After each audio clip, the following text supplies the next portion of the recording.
jamono jooju armée français mu ngi woon Mali fees fa dell am tous les moyens de renseignement en 2015 armée ONU mu ngi woon Mali Wagner mu ngi woon Mali armée bi nga xamante ne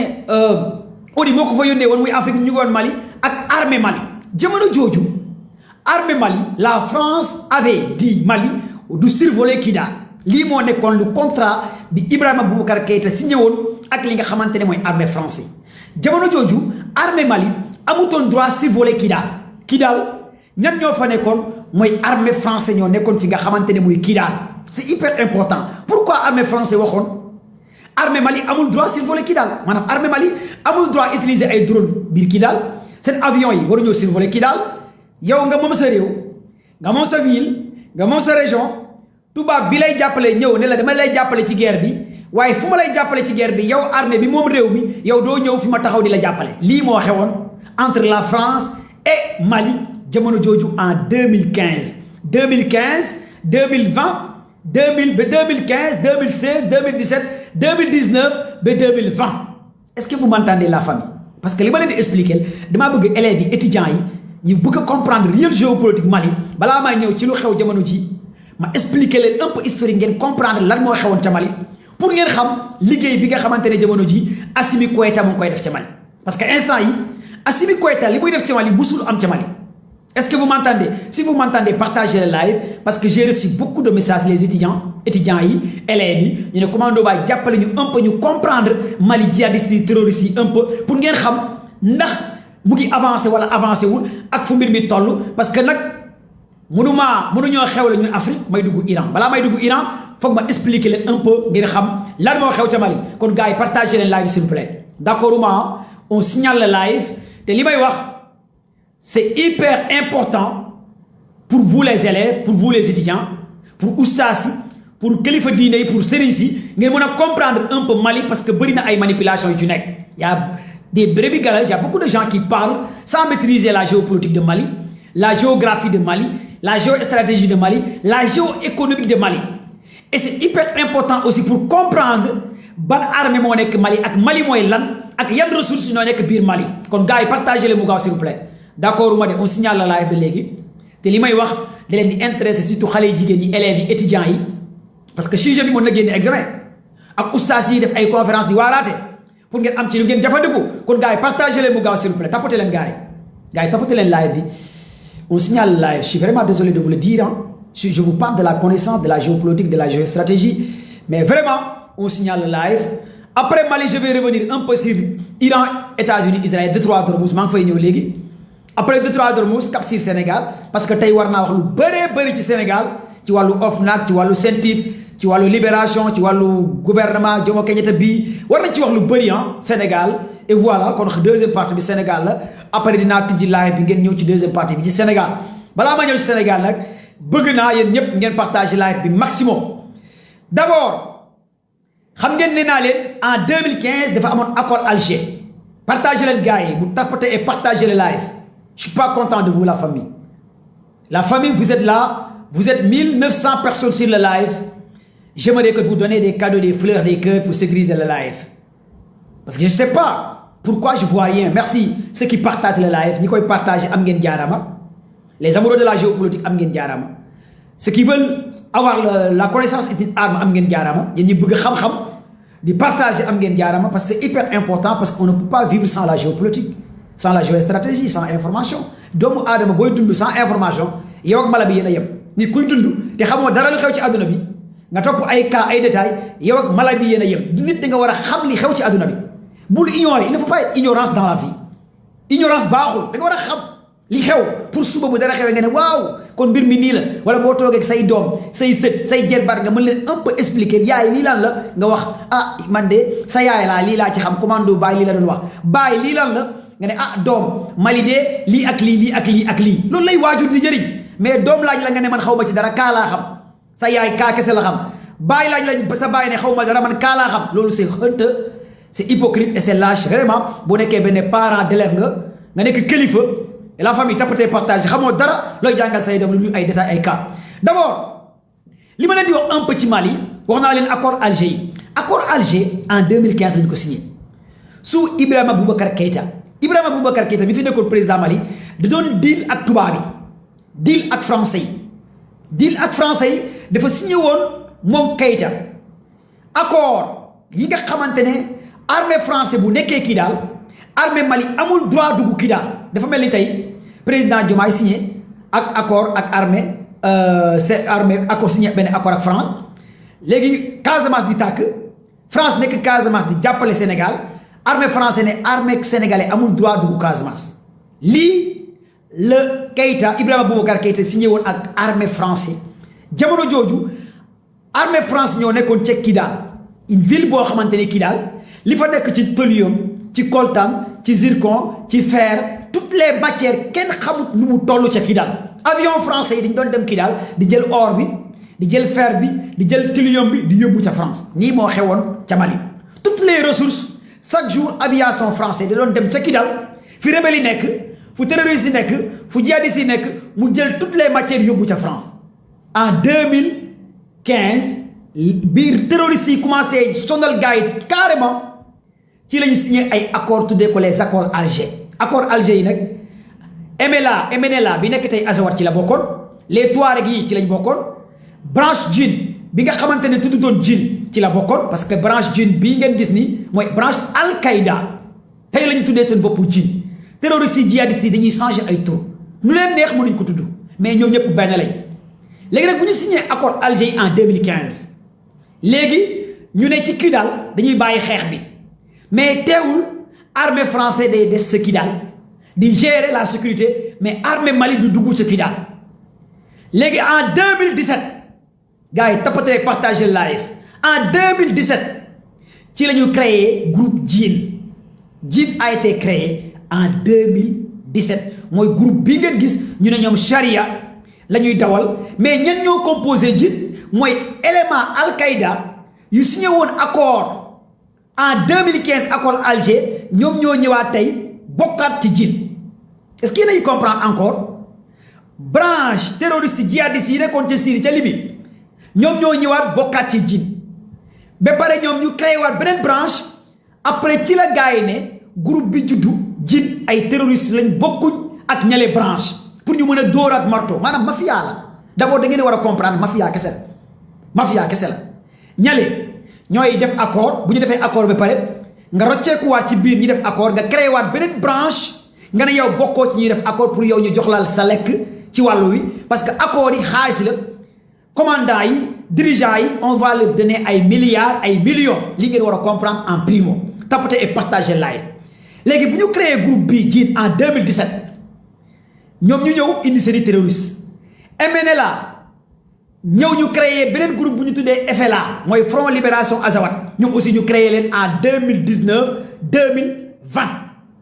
léegi ñu ne léegi MNLA amul léegi FLA muy am Front Libération Azawad les mêmes éléments en 2018 2019 xeex bi gën a métti waat ca Kidal même terroristes yi ñëwaat diaboliser accords yu amoon ca Alger en 2018 et 19 mu am xeex bu métti ba gars yi récupérer territoire yu bëree bëri ci Kidal foofu nag armée français da doon jàppale jamono jooju li nga xamante ne mooy terroristes yi en 2018 2019 boobu armée français ñu ngi ca Kidal est-ce que vous m'entendez la famille parce que ba léegi gars yi ngi signalé live bi te li may wax c'est très important parce que dama leen di indil un peu historique Mali problème bi lu ko indi pour ngeen comprendre que lan moo waral coup d'état bi Assimi Goïta def en l'an 2020 en l'an 2020 la Assimi Goïta def coup d'état bi ca Mali est-ce que vous êtes là avec moi si vous êtes là avec moi donnez des cadeaux des cœurs des fleurs parce que dama bëgg su ma paree live bi yéen ñëpp ngeen comprendre cas bi cas géopolitique cas géostratégie cas géoéconomique pour ngeen xam lan moo xew ak lépp li nga xamante ne am na ca Mali vous êtes là avec moi tapotez et partagez le live bi Assimi Goïta defee coup d'état bi jamono jooju 2020 la def coup d'état bi ak tey 6 ans 2021 mu nekk président transition pour ngeen comprendre bi Assimi Goïta defee coup d'état bi Ibrahima Boubacar Keïta parce que jamono jooju Assimi Goïta dafa nekkoon ci armée Mali doon dem sur le terrain di gis ne Kidal armée français dafa tere woon ñoom armée Mali dugg sa Kidal muy benn ñaareel bi Assimi Goïta ak équipe am gis ne France ñu ngi jël toutes les ressources su Mali di ko yóbbu ca France ñetteel bi mu gis ne les forces onusiennes yi nekkoon ca Mali liggéey bu ñu waroon def defuñ ko ñu gis ne français yi ñoo doon coopérer ak terroristes yi di leen jox information Assimi Goïta nag en tant que soldat doomu Mali xam ne lii bu naree continuer dina armée terroristes yi dinañ récupérer li nga xamante ne mooy Mali ci la def coup d'état bi 2021 Assimi Goïta bi mu defee coup d'état bi mu ne léegi armée français da ngeen di able Mali information yi gars yi am ñu dem ba gis ne information ak vidéo par des satellites militaires et des vidéos de renseignement ñu gis ne armée français ñoo doon jàppale les Touaregs armée tubaab yi ñoo doon kaarawu mel ni naari di rey soldaaru maliens yi à l'appui xam ngeen loolu c'est très dangereux ñoom ndekete bu ñuy xeex di xeex ak Touareg gi ñoom Assimi Goïta dañoo jàpp ne ndekete c'était pas ay Touareg kese la ñuy xeexal mais ndekete français yi aussi dañ doon kaalawu comme Touareg gi comme naar yi doon xeex ak armée français loolu moo gën a poussé armée Mali ne carrément yéen waa France appui bi ngeen ñëw pour dooleel ñu pour jàppale ñu vous n'allez pas quitter li nga xamante ne Mali sans condition immédiatement lii moo indi woon coow li armée français nag quitter carrément lii di Mali aussi demandé waa ONU nañ quitter ci ngeen gis sax armée sénégalaise après jot na quitter y avait même des soldats sénégalais yi doon wax benn vidéo bu doon circuler villa ñu ne armée Mali mu ngi doon exiger ce gars yi teel a quitté même Sénégal quitté na yeneen réew yi quitté ñëpp quitté ca Mali toutes les zones yi ONU yóbboon ay nit parce que armée sénégalais bu fa nekkoon waa ONU ñoo leen fa yóbboon ak yeneen armée yeneen réew yi waa ONU moo leen fa yóbboon ñoom ñëpp ci la Assimi Goïta demandé gars yi quitté ca Kidal ak zone yëpp nu mu gën a gaawee pour ñoom armée Mali mën a contrôler définitivement Kidal Kati Gao tout Savare ça ce sont des villes mooy Minusma merci mon frère Minusma gars yi kit ak casque bu lay merci Baba Abdou ci la gars yëpp quitté bi gars yi quitté gars yi li may wax dafa am solo et c'est hyper important li ma leen di wax yéen ñëpp yéen a ngi fàttaliku 2 ans ci ginnaaw Mali jëloon na ay image vidéo ay données d'information dem porter plainte li nga xamante ne mooy France ca ONU amul benn africain bu ci wax amul benn africain bu taxaw wax ci loolu rarement ngay gis ay chroniqueurs yi ciy wax lan moo taxoon Mali porter plainte France ca ONU ca conseil sécurité de l'ONU lan moo waral loolu mais parce que boobu Mali sous Assimi Goïta bu mu defee coup d'état bi par des biais d'informations yu bàyyi ko ca Russie et des satellites militaires et des vidéos de surveillance dañoo dem ba gis ne que ndekete armée français ñoo doon rey ay soldats maliens armée français ñoo doon jàppale les Touaregs ci information ci données ñoo doon kaalawu ci la gars yi am image yi am vidéo yi ci la gars yi rey ay quelques Touaregs bu ñu reyee Touareg yi ñu dindi seen kaala yi ñu xam ne ndekete ñii duñu ay naar ay tubaab lañ ay tubaab yu xonq ñoo doon kaalawu mais li naar yi taxaw di xeexat soldats maliens yi ci la gars yi am image yóbbu ko ca conseil sécurité de l'ONU et c'est hyper important pour ngeen xam loolu ci la gars yi jël image yi yóbbu ko ci conseil sécurité de l'ONU ñu porter plainte li nga xamante ne mooy France mais plainte bi fan la yëpp ONU jël loolu yëpp information yu Mali indi yëpp dugal ko ci tiroir yi attewul jugewul lijjantiwul sax plainte bi nga xamante ne Mali porte na ko plainte la France ci conseil sécurité de l'ONU loolu c'est très important pour ngeen fàttali ko foog ngeen xam ne que Mali dafa porter plainte France avec données d'image information xam nga nit aussi c'est pas que tey lii day xew rek ñëpp naan non c'est la fin Mali wala nangam sangam di wax loo xamante ne soit maîtriser wu leen ko wala xamu leen ko di attaquer Mali di attaquer gars yi alors que Mali ay jàmbaar lañ et Mali ne tombera pas et Mali ne va jamais tomber encore de plus Mali ne tombera jamais mes frères et sœurs africains Mali ne tombera jamais mes frères et sœurs de l'AES et Mali ne va jamais tomber si Mali tombe l'Afrique va tomber et l'Afrique de l'Ouest va tomber encore de plus loolu dafa war a leer il faut ngeen xam ko d'abord bés bu Mali daanoo bépp réew bu frontalier ak Mali da ngay daanu loolu moom amut ñaan amut leneen lii foog ngeen xam loolu te Mali du daanu te Mali ne va jamais tomber encore de plus on est de tout cœur avec vous parce que vous êtes les meilleurs armées Mali les FAMA Vous êtes des meilleurs, encore de plus, la résistance, encore la résistance, les Maliens. Ci la Assimi Goïta dajale renforcer armée Mali, récupérer Wat Kidal, mais Kidal bu ko récupérer, mais armée Mali moo récupérer Kidal. Mais armée française demee ci la armée Mali récupérer Kidal, éliminer toutes les bastions des terroristes, des djihadistes, des rebelles. Armée Mali récupérer Savare, armée Mali récupérer Touareg, armée Mali récupérer Gao. Mais come on, il faut que ngeen xam un peu historique bi. Kon armée Mali fait partie parmi les meilleures armées de l'Afrique. Mention spéciale à l'armée Mali. Armée Mali seule moo récupéré sans appui. ONU génne, MINUSMA génne, ONU génne, France génne. Seule armée Mali ñoo récupéré plus de 4 grandes villes yu terroristes yi nekkoon sous Assimi Goïta. Loolu fii la ñu fekk ñu xam ko ñu gis ko kon félicitations à armée Mali. Léegi nag la grande question qui se pose mooy lan moo créé lii am le 25 avril bi passé l'an 2026 ba ñu rey ci Sadio Camara lan moo ci créé lii gars yi partagez leen vidéo bi ngeen déglu fii c'est hyper important tapotez et partagez la vidéo maximum. Je vous explique lan moo indi le 25 avril bii ak li xew ak lan moo xew ginnaaw bi Mali dàqee ñëpp di coopérer avec Africa Corps. Avant Mali di coopérer Africa Corps les Wagner ñoo fa nekkoon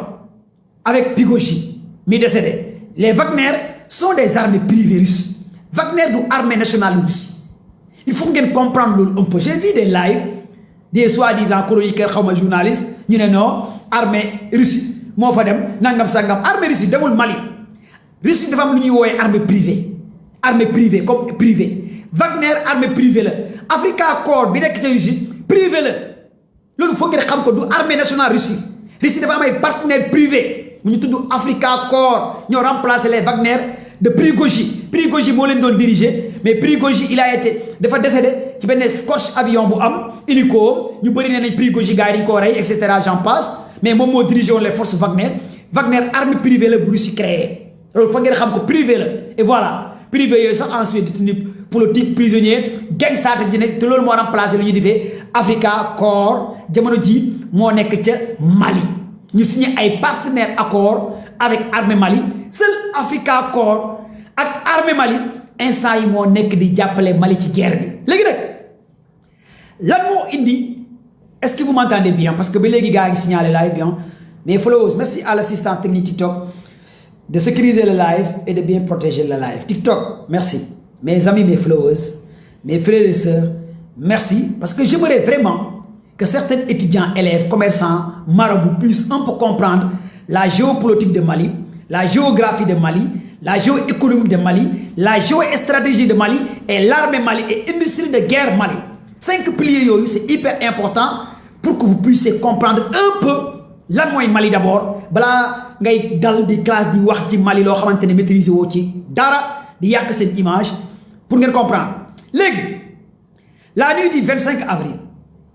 l'an 2026 daa benn attaque bu am ca Mali attaque boobu lan moo tax attaque bi am j'ai eu des gens qui disent que l'armée Mali est faible si renseignement parce que les renseignements ont failli leur mission. C'est pourquoi l'alliance des FLA Front Libération Azawad Djinn ak Touareg def nañ benn attaque parce que l'armée Mali a failli des renseignements d'information. Mes frères et sœurs, États-Unis bi Ben Laden di attaqué États-Unis di daaneel jumelles yi di rey plus de 3000 personnes en 2001 xaw ma 2021 ana renseignement américain yi bi Oussama Ben Laden di bombarder les jumelles États-Unis Oussama Ben Laden bu muy wàccee États-Unis live da 11 septembre lan la woon gars yi je m'explique 11 septembre lan la woon 2021 la wala 2001 merci la famille boobu ana renseignement États-Unis boobu est-ce que États-Unis a failli sa mission? La grande puissance, technologie, données. Des terroristes ont failli tuer plus de 3000 personnes en 2001 aux États-Unis d'Amérique. Oui, premier élément. Les attentats qui ont tenu en Allemagne, combien de personnes? Les attentats en France, les attentats yi nga xamante ne am na en Iran. La fois passée, Israël attaqué wul Iran. Décapité Mujtaba Khamenei, décapité Ali Khamenei, des dirigeants biir Iran mi nga xamante ne ku ko xam ci donné information ak lépp Iran nga xam ne Russie moo koy jox information ak Chine ñu attaqué ko décapité ay dirigeants lan la mujjee Iran riposté wu récupérer territoire am kan moo gën a puissant Iran Syrie barke démb bi gars yi di attaqué Bachar Assad di ko daaneel ñan ñoo attaqué Bachar Assad sont des groupes terroristes composés par branche Al-Qaïda branche État islamique branche radicale djihad branche radicale Front Libération Azawad gars yi des fois c'est hyper important de dégager quelques critères avant d'attaquer Mali même attaque yi amoon ci dans ces pays-là mais ni attaque mën a amee États-Unis mën a amee Sénégal mën a amee Mauritanie mën a amee ci yeneen réew mën a amee feneen mais attaque mënoo ko préparer mënoo ne sama réew kenn du ko attaqué kon li am tey Mali attaque bi am la nuit du 25 avril l'an 2026 mais il y avait des infiltrés à l'intérieur de Mali déglu ngeen discours Assimi Goïta bi y avait des éléments yu nekk ci armée Mali yu trahir mafia bi yi jaay gars yi yoo xamante ne ils sont des vendus yoo xamante ne ils préféraient que l'argent que défendre la patrie Mali ñi jaay Mali une attaque coordonnée de 12 000 soldats d'après les renseignements russes 12 000 soldats tenez bien ces chiffres 12 000 combattants 12 000 combattants attaquer 4 grandes villes à 5 grandes villes coordonnées même temps 12 000 combattants qui ont été coachés formés par des instructeurs ukrainiens et européens d'après les services de renseignement russes. Attends. 12 000 combattants qui ont été formés, coachés par des instructeurs ukrainiens et européens d'après les renseignements russes. Russie nee na Ukraine ak européens ñoo doon former les forces FLA te yéen ñëpp xam ngeen force FLA mooy Front Libération Azawad ay ressortissants algériens lañ boo jëlee jin am na ay ressortissants yeneen pays même bu nekkee duñu ay nationalité algérien lañ mais d'après les renseignements ñoom ñëpp fa lañ bàyyeekoo ñu ci gën a bëri ci FLA ñale ci Mauritanie ñale ci yeneen branche la ñu bàyyeekoo ñale bàyyeekoo ca Syrie ñii bàyyeekoo ca Libye ñoom ñoo créé cette coalition bi nekk FLA Front Libération Azawad nekk jin nekk les Touaregs et les alliés avec des drones de kamikaze benn avec des banques de données d'information ñaar et des pick-up et aussi des kamikazes mais loolu avec des informations yu bàyyeekoo par des satellites militaires et des drones d'information et des drones de surveillance ku def armée xam na ne loolu c'est pas à la portée d'un terroriste ou d'un rebelle loolu c'est à la portée de l'armée tous les bataillons même attaque bi am Mali moo amoon ca Syrie même attaque même temps Syrie bu ñuy daanee Bachar Assad les éléments étaient à 15 000 à 20 000 combattants gars yi bu ñuy renverser le gouvernement de Bachar Assad les éléments étaient à 15 000 combattants yi ñan ñoo ko composé woon Al-Qaïda État islamique djihad libération Azawad résistance djihad ñoom ñoo coordonné woon renverser gouvernement Bachar Assad après kan la fa gars yi teg ku ñu fa teg Mohamed Jawlani mi nekkoon Al-Qaïda mooy actuellement il est le président Syrie alors que 4 ans avant États-Unis da ko doon wër teg ay milliards de dollars américains parce que dañoo jàppoon ne terroriste la djihadiste la Al-Qaïda. Est-ce que vous m'entendez la famille? Est-ce que réellement vous m'entendez? Si vous m'entendez, donnez des cadeaux, des fleurs, des cœurs et tout. Je continue ci affaire parce que li ma leen bëgg a expliquer ça va vous servir. On va faire réel géopolitique et géostratégie. Tapotez et partagez le live. Réel géopolitique et géostratégie. Donnez les cadeaux, les cœurs et les fleurs. Bu ñuy attaquer Syrie même terroristes yi sont les mêmes terroristes yi attaqué Mali ñoo attaqué woon Syrie. Il y a aucun changement. Même stratégie moom la gars yi utilisé woon ca Mali même stratégie même pick-up même technique même données même information même allié ñee aussi même tactique bi même données même information la gars yi utilisé envers Mali mais Syrie résisté wul bi gars yi ñëwee dañoo renversé en moins de 4 heures de temps ils ont renversé le gouvernement de Bachar Assad les terreaux en 15 000 combattants 20 000 combattants ils ont renversé 4 grandes villes en Syrie mais Mali mais mention spéciale à l'armée Mali gars yi joxaleen ma ay cadeau ay kër ay armée Mali ma expliquer leen lan la armée Mali def ci attaque bi je vais vous donner des données et des informations ma wax leen fan la gars yi tàmbali pour ngeen comprendre que armée Mali mention spéciale à l'armée Mali et Mali ne tombera pas et Mali ne va jamais tomber ceux qui pensent que Mali va tomber dinañ am gàcce total te Mali du mës a daaru. Nous sommes de tout cœur avec nos frères maliens et mention spéciale les Fama, les Dogons et les Dragons maliens. Ani Somaha, Somoko Bedi, Eradro, je vous adore, je vous aime les Ani Sohoma. Vous êtes la fierté de l'Afrique, armée malienne. Et Mali ne va jamais tomber encore de blé. Je vais vous expliquer un peu pour que vous compreniez. La nuit du 25 avril, ils ont ciblé 5 grandes villes Mali avec 12 000 combattants. 5 grandes villes. La gars ici ciblé Mali. Tiamoro Djodju, l'armée Mali était en patrouille. Ils ont reçu des informations que l'armée Mali était en patrouille. La ville de Kati, l'armée Mali était en patrouille. Savare, l'armée Mali n'était pas en position, en patrouille. Gao, la mention du moitié de Basson était en patrouille. Bamako, il n'y avait pas des éléments sur beaucoup de secteurs.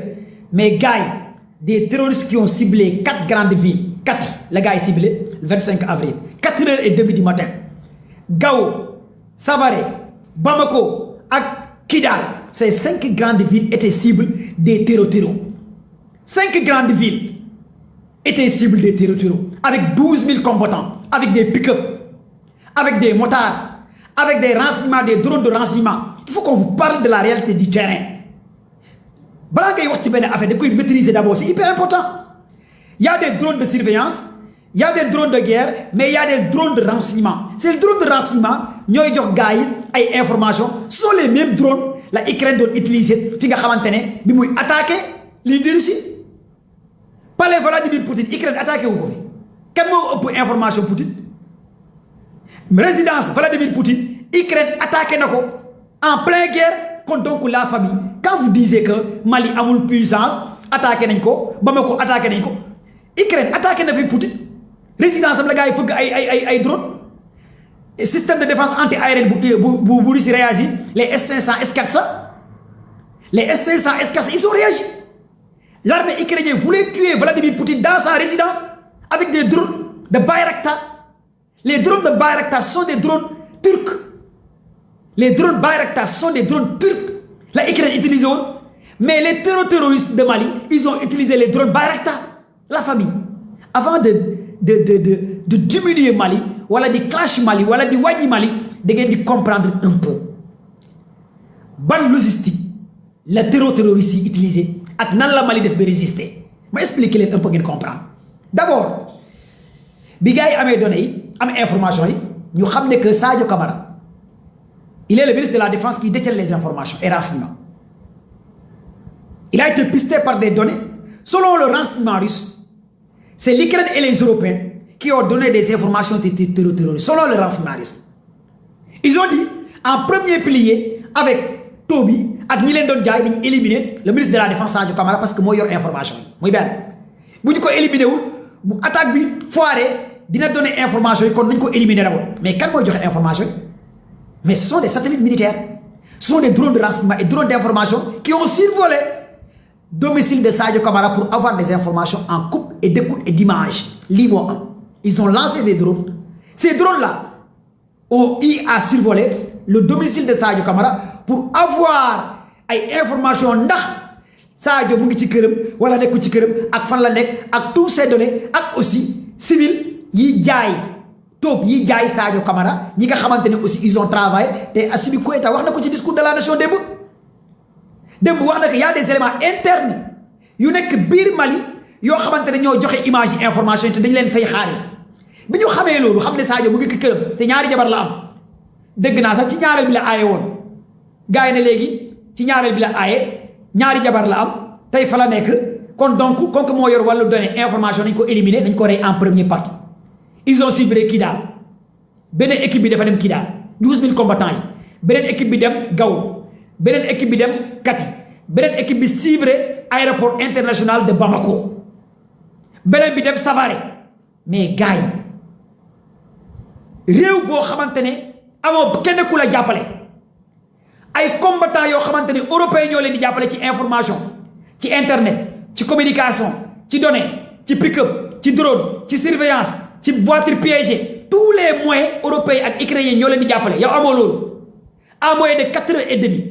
nga def attaque coordonnée 4h30 5h30 6h30, 7h30, 8h, 5 heures de temps attaque affilée. L'armée Mali, avant 10h, ils ont résisté devant les terreaux. Avant 10h, l'armée Mali a résisté dans ces 4 grandes villes. Tu vas dire que, attends, Syrie est puissant Mali. Syrie est puissant Mali. Ils ont attaqué Syrie, moins de 4 heures de temps, ils ont renversé le gouvernement de Bachar Assad. Mais Mali, moins de 4 heures de temps, 5 heures de temps d'attaque, les grandes villes, tous les grandes artères, avec l'appui des Européens, avec l'appui de l'Ukrainien, selon le renseignement russe. Mais Mali a résisté. En moins de 2 heures de temps, l'armée Mali a repoussé les terroristes. L'armée Mali a tué plus de 1500 terroristes. L'armée Mali a capturé plus de 200 terroristes. L'armée Mali a fait virer plus de centaines de pick-up et des motards. Comme mention spéciale à l'armée Mali. Une mention spéciale à l'armée Mali qui contourner ces 5 grandes villes. Gis nga li dal Mali. Wallahi réew Afrique yu bëree bëri bi ko gars yi defoon ngeen dégg yuuxu dina jub fu ñu ko foogee wutoon. Li dal Mali nii gars yi nekk di jaay rëy làmmiñ naan non Mali du nii Mali nangam ma ne réewu Afrique yu bëri ñu ngi fii di rëy làmmiñ 12000 combattants bu ñu nee fa woon dëll kon nga xam ne Mali ay gaynde lañ ay jàmbaar lañ wallahi lésime li dal Mali am na réew yoo xamante ne terreau bu ñu fa duggoon kon nga dégg yuuxu il faut que ngeen reconnaître le bravoure des Maliens l'honneur et de la patrie de ces Maliens patriotisme de ces éléments de Assimi Goïta il faut reconnaître ça encore de plus sont des vrais patriotes ces soldats maliens 4 grandes villes 5 grandes villes amul benn ville boo xamante ne terreau yi am nañ fa bastion budul Kidal léegi nag bi gars yi defee repli rey Sadio Camara mais Sadio Camara honneur et la patrie blessé yeneen ñaari généraux ak ay soldats mais jamono jooju ñaata soldats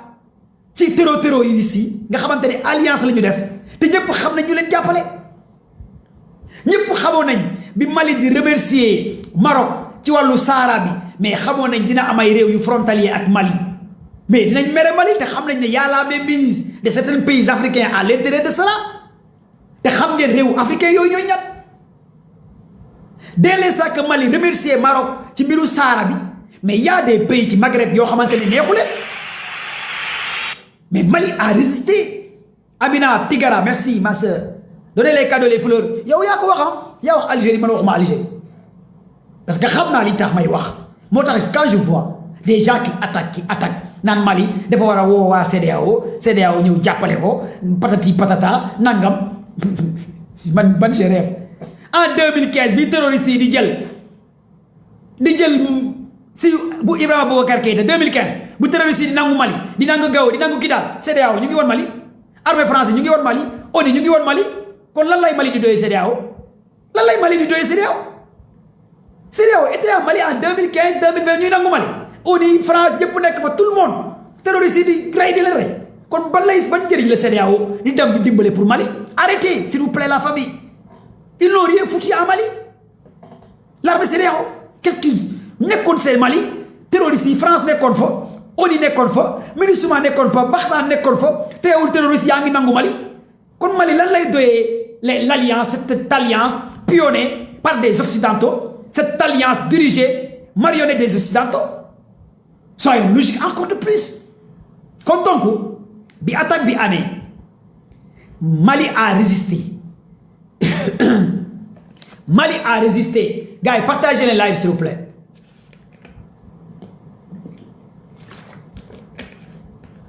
Mali a résisté bi Mali résisté Africa Corps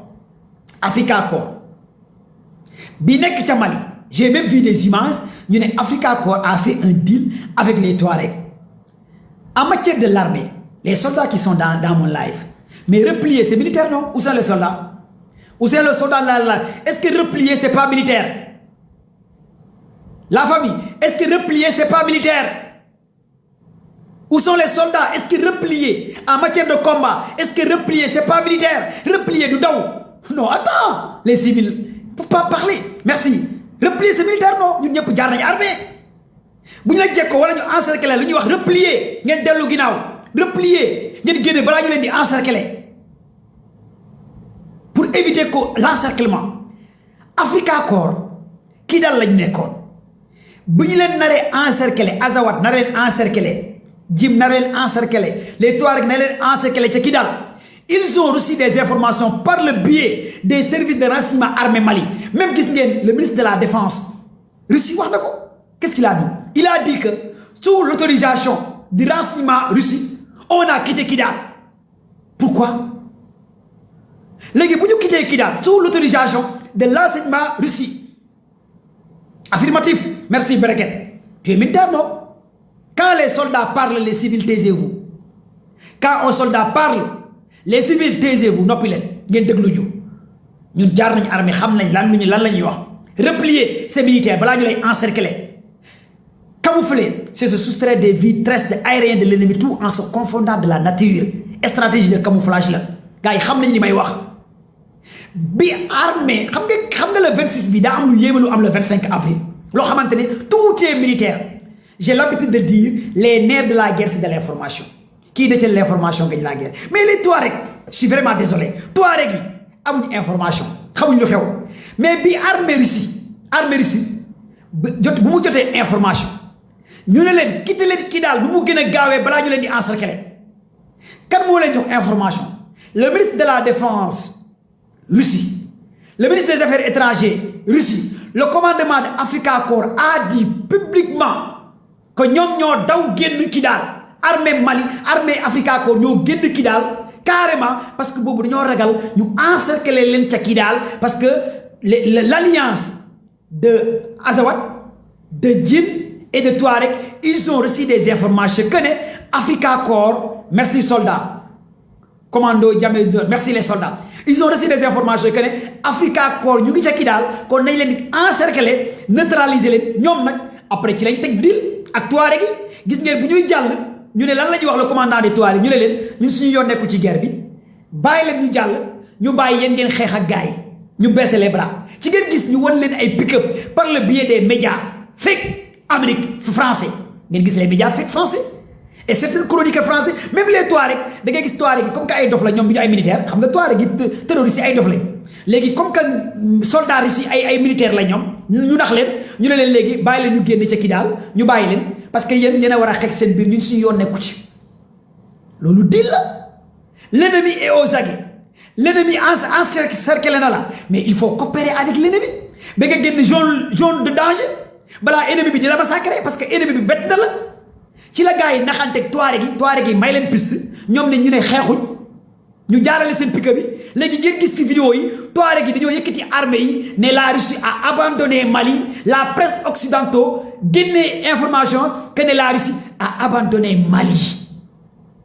lii mooy xibaar bi ma leen di jox live en direct ngeen am ko comme données comme d'information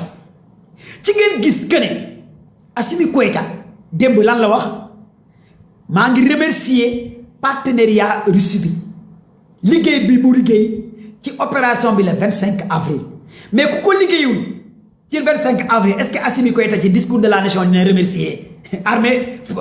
Africa Corps Assimi Goïta le président de la transition mu ngi remercier li nga xamante ne mooy Russie mais xool leen la presse occidentale lu ñuy tuddee Assimi Goïta le président de la junte le dictateur dañuy utiliser ay gros mots pour saboter regardez RFI France 24 nu ñuy utiliser Assimi Goïta le président de la junte malien le dictateur malien mais pourquoi waxuñu le président de la transition ce qui est plus douce gën a rafet jamais nga gis les médias occidentaux dire Assimi Goïta ce qui est plus joli qui est beau de dire Assimi Goïta président de la transition mais parce que li ñu yaakaaroon dina am Mali amul Mali France yaakaaroon na Mali day daanu Mali daanuwul France dafa yaakaaroon ne Mali dina daanu le 25 avril européens yu bëri dañoo yaakaaroon ne Mali dina daanu mais Mali daanuwul ñoom ñëpp loolu lañu yaakaaroon na foogoon nañ ne Mali dina daanu mais bi Assimi Goïta demandé Russie nañ génn bi Russie génnee fan la waa Russie dem fan la waa Russie dem Africa Corps fii laa leen di expliquer fan la waa Russie dem kan moo rey plus de 100 à 200 soldats terroristes kan moo ko rey kan moo publier information yi du armée Russie armée Russie ñoo publier ay données ñaata la armée Russie rey ci terroristes yi presque plus de 500 terror armée Russie Africa Corps ñoo leen rey Africa Corps ñoo capturé plus de 200 terroristes mooy soldats armée Russie armée Russie ñoo jox encore information Mali pour Mali mën a bombarder kii daal fan la gars yi nekk mais parce que Russie dafa def replier ses militaires la famille ils ont quitté Kidal pour aller donner la main les soldats russes Bamako Kati fi nga xamante ne foofu moo nekkoon à quelques kilomètres de Bamako bi ñu quitté zone bi carrément ci lañ dem appuyer l'infanterie et les forces spéciales FAMA et les forces commando FAMA ñu jàppale leen pour ñoom ñu mën a récupérer def benn balayage bu am doole ca Savare ca Bamako ca Kati doog a dugg balayé carrément ba soldat yëpp daw dem fi nga xamante ne mooy Kidal moo tax ngeen gis terror yëpp gars yi dañoo dem pousse leen ba gars yi dugg fi nga xamante ne mooy Kidal kan moo leen dugal Kidal mooy armée Mali en combinaison avec armée Russie nii la cas bi demee est-ce que yéen a ngi comprendre un peu moo tax daal dëgg tël ne dàmm na te comprendre c'est hyper important ngeen tey ngeen dal ngeen xam ban stratégie la armée Mali en combinaison avec Africa Corps lan la ñu def repli c'est une tactique de guerre merci mon frère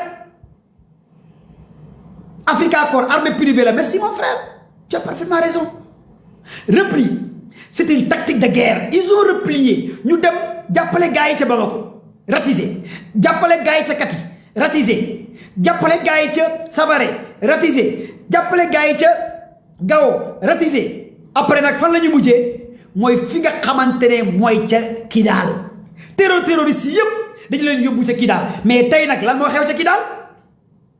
le commandant des djinns mais gars yi reyuñ ko tey ca Kidal avec l'aviation malienne le commandant des djinns tey gars yi rey nañ ko ki waxoon encercler na Bamako tey la ko gars yi rey ki nga xamante ne mooy secrétaire adjoint FLA gars yi éliminé nañ ko tey ca Kidal ki nga xamante ne moo géré woon wàllu aviation drone yi gars yi éliminé nañ ko mais tey ratissage bi armée Mali def ca Kidal Bina Diarra merci mon frère Ektal Bina Diarra c'est le commandant des djinns il a été tué aujourd'hui en Kidal par l'aviation malienne en combinaison avec Africa Corps est-ce que vous m'entendez la famille tey Bina Diarra ki nga xamante ne il était le commandant des djinns il a été tué aujourd'hui en Kidal celui qui dirigeait l'information de Africa Azawad a été tué aujourd'hui en Kidal ils ont massacré beaucoup d'éléments à Kidal ils ont récupéré combien de pick-up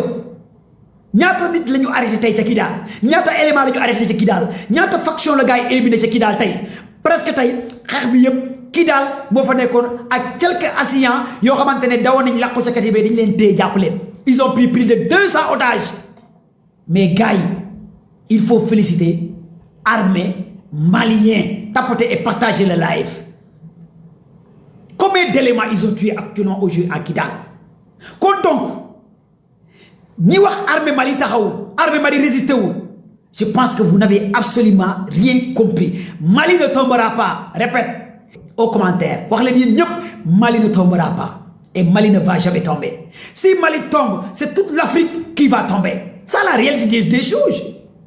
Mali ne tombera pas et Mali ne va jamais tomber si Mali tombe c'est toute l'Afrique de l'Ouest qui va tomber et Mali ne tombera jamais mes frères et sœurs encore de plus la résistance le patriotisme c'est malien c'est l'africain encore de plus Africa Unite unité africaine nañ protéger Mali nañ jàppale Mali mais aussi nañ ñaanal Mali et Mali ne va jamais tomber encore de plus la famille bu ngeen xoolee lan moo xew ca Kati lan moo xew ca Kati lan moo xew ca Kidal l'aviation par le biais des avions maliens yu mu jënd ca Russie aviation en combinaison avec Africa Corps mais ils ont massacré tous les bases de Azawad tous les bases de djinns et les Touaregs bu ñu demee ba Touareg yi kan moo leen di former les instructeurs ukrainiens ñoo leen di former non et les instructeurs européens kon ngeen xam ne que européens yi ñoo doon jàppale li nga xamante ne mooy lii di cette coalition de Azawad dajaloo ak djinn dajaloo ak Touareg yi européens yi ak ukrainiens yi ñoo leen doon jàppale kan moo joxe xibaar yi information yi mooy Russie sont les services de renseignement Russie ñoo génnee xibaar génnee information ne attaque bi am ca Mali européens yi ak ukrainiens yi ñoom ñoo jàppale li nga xamante ne terroriste yi lii waa Russie ñoo génnee xibaar yi génnee information yi en combinaison avec ñi nekk biir Mali lii mooy li ngeen war a comprendre en primo kon donc Mali a résisté c'est la pure réalité du terrain lii c'est hyper important pour yéen ngeen comprendre stratégie bi nga xamante ne Mali def na ko lii laa leen bëggoon expliquer un peu ngeen xam ko balaa may ñëw ci Iran États-Unis Israël après dinaa tijji live bi Sénégal laay terminer nag ci rapport yi ci libération Farba Tahirou c'est Sénégal laay terminer après dinaa leen jël léegi nag tapoter et partager le live la famille léegi ñu ñëw un peu ci donnez des cadeaux, des fleurs, des cœurs. Partagez-moi le live. Donnez-moi des cadeaux, des fleurs, des cœurs. Aminata Tigana, merci. Tigana, merci Tigana, merci Tigana pour les cadeaux. Tout les global, merci. Adama, merci gars. Jox leen ma cadeau cœur et fleurs s'il vous plaît. Ko am question posé ci Mali dugal nga posé ma ko ma tontu la. Tey dinaa tijji live bi yéen ñëpp ngeen ñëw. Iran, États-Unis, même Sénégal dinaa tijji live bi ngeen posé tey microphone ouvert lépp la ñuy waxtaanee ah. Partagez leen maximum ñëpp laay jël tey.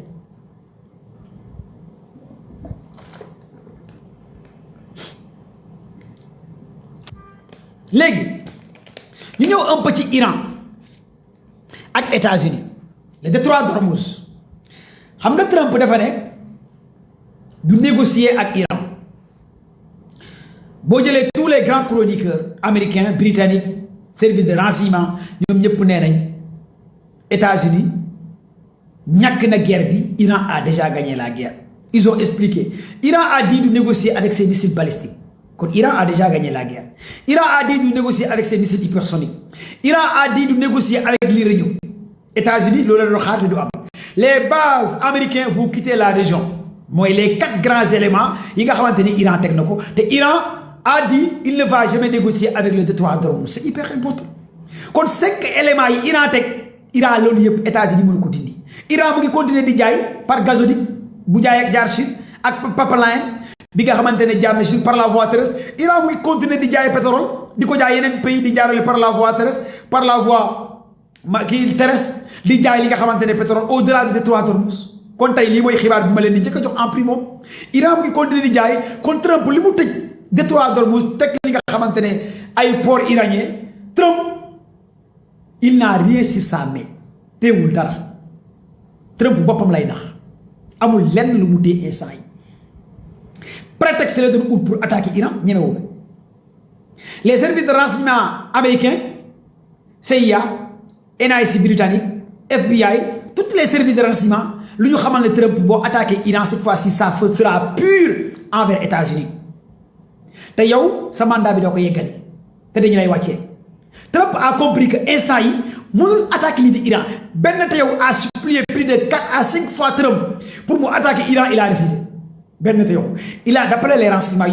il a supplié 4 fois Trump pour attaquer l'Iran, il a replié. Il a refusé catégoriquement. Mais instant Trump, il a attaqué l'Iran, il a tweet, il a bind, il a def, il a nangam, Même taille, Gérard Ford et Abraham Lincoln, ils ont quitté les lieux. 2 porte-avions américains, ils ont quitté les lieux, ils ont fait un repli. Fan la ñu dem dañoo delluwaat à la base. Les 2 géants porte-avions américains, d'après les informations, ils ont quitté les lieux pour faire repli. Mais porte-avions yi nga yóbboo dans le détroit d'Ormuz, dans le Moyen-Orient, pour faire guerre. Bu nekkee ne delluwaat nañu à la base mooy lan moo xew yaa parewul pour guerre nga jël ay porte-avions dépenser ay milliards tey ces 2 géants porte-avions américains ils ont retourné à la base. Même les informations dites et les renseignements de dire que États-Unis a déjà perdu la guerre parce que Abraham Lincoln a été touché carrément par des drones iraniens. Donc,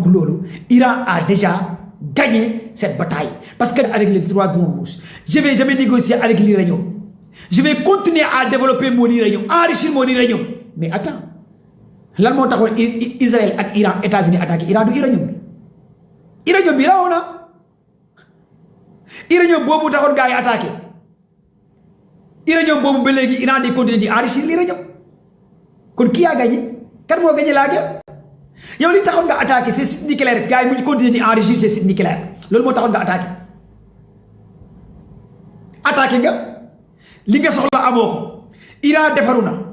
defaraat na tous les silos tous les bases militaires Iran defar na ko tous les bases souterrains Iran defar na ko renforcer na sa coopération avec la Chine avec la Russie gis ngeen Iran envoyé na ay émissaires en Russie pour lan pour des coopérations et des renforcements armés gis ngeen gars yi Iran envoyé la Russie nee na dina continuer di jàppale Iran te Iran du daanu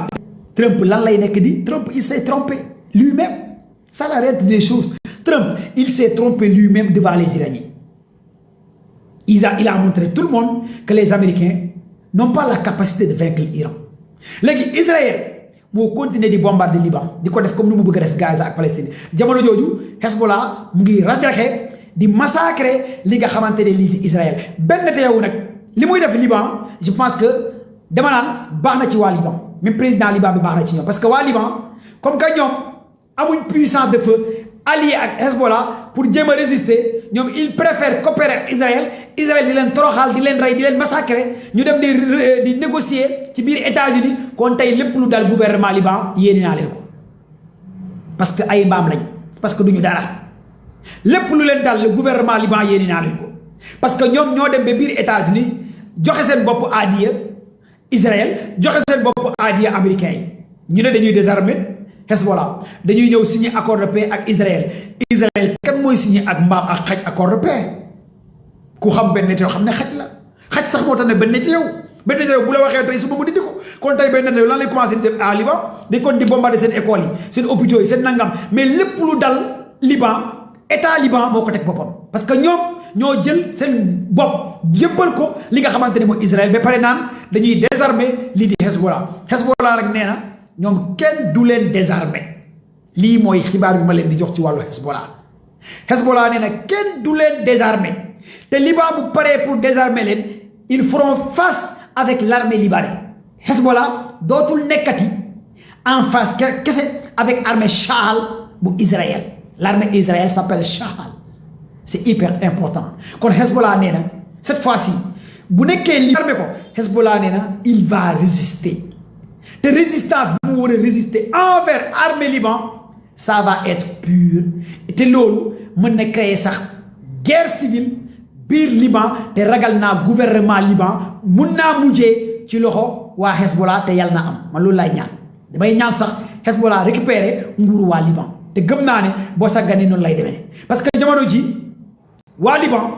dañoo commencé jaaxle ci Israël ñoom ñoo négocier ak Israël ba pare Israël continuer di leen bombarder comme ni Israël def fi nga xamante ne mooy ca Palestine ca Gaza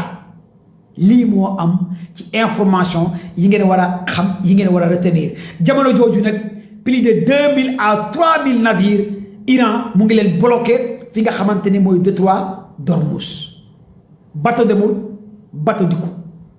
bateau demul bateau dikkut Iran mooy sélectionné kan mooy jàll ak kan mooy ñëw jamono jooju États-Unis seen ñaari porte avions yi Donald Trump nee na leen dellu leen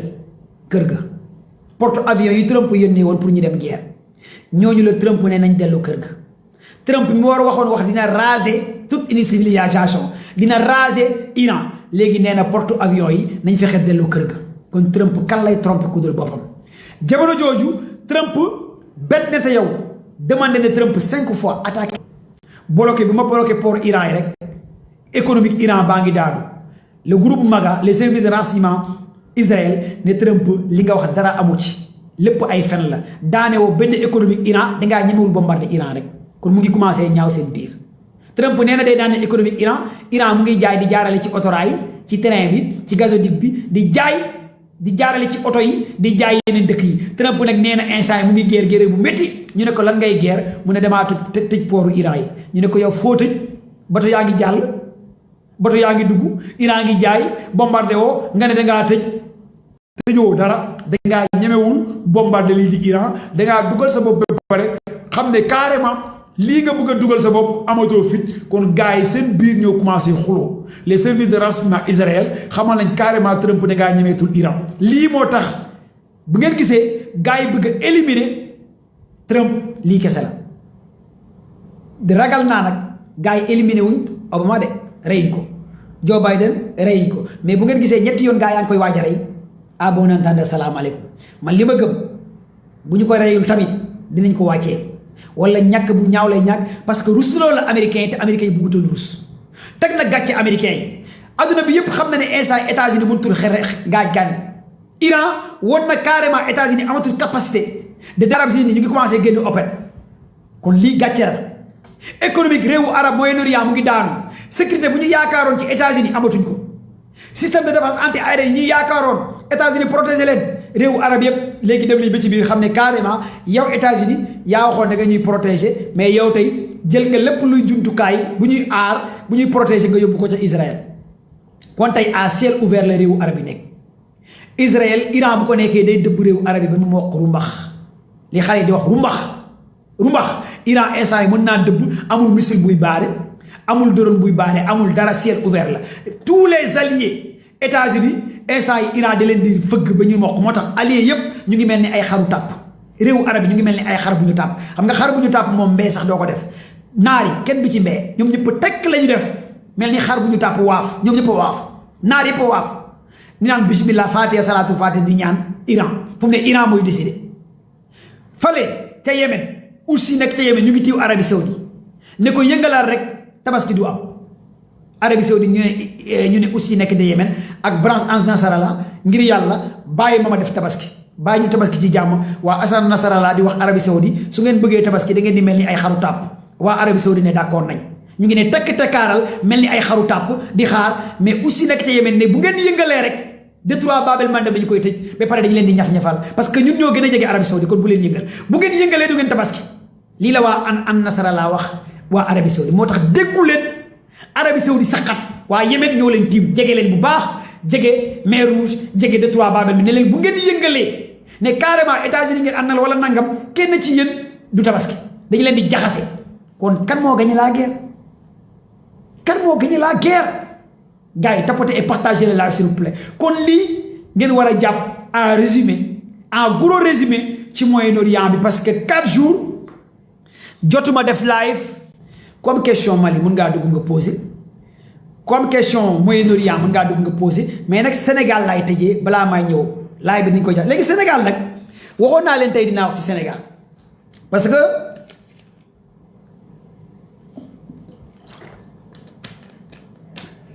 Sénégal man damaa jàpp ne Sénégal du réew su ma ne Sénégal du réew rek parce que réew daa am lu koy composé je suis vraiment désolé de le dire ñun ñëpp daa am lu ñu doon yàgg a xeex ci Ablaye Wade ci Macky Sall ànd ceeg Sonko ba fal ki nga xamante ne mooy Diomaye avant muy accéder au pouvoir man mi wax ak yéen ñetti yoon dugg naa ci kaso ñetti yoon dugg naa ci kaso Diomaye bu muy ñëw Kaolack man maa ko présenté. man maa présenté Diomaye maa yoroon micro bi Sonko bu muy def mitin am Kaolack bi man maa présenté Sonko mitin élection présidentielle Sonko ca Kaolack man commando bàyyi 4 heures 5 heures du matin Kaolack yëpp ñëw kenn desut pour rek Diomaye mun a falu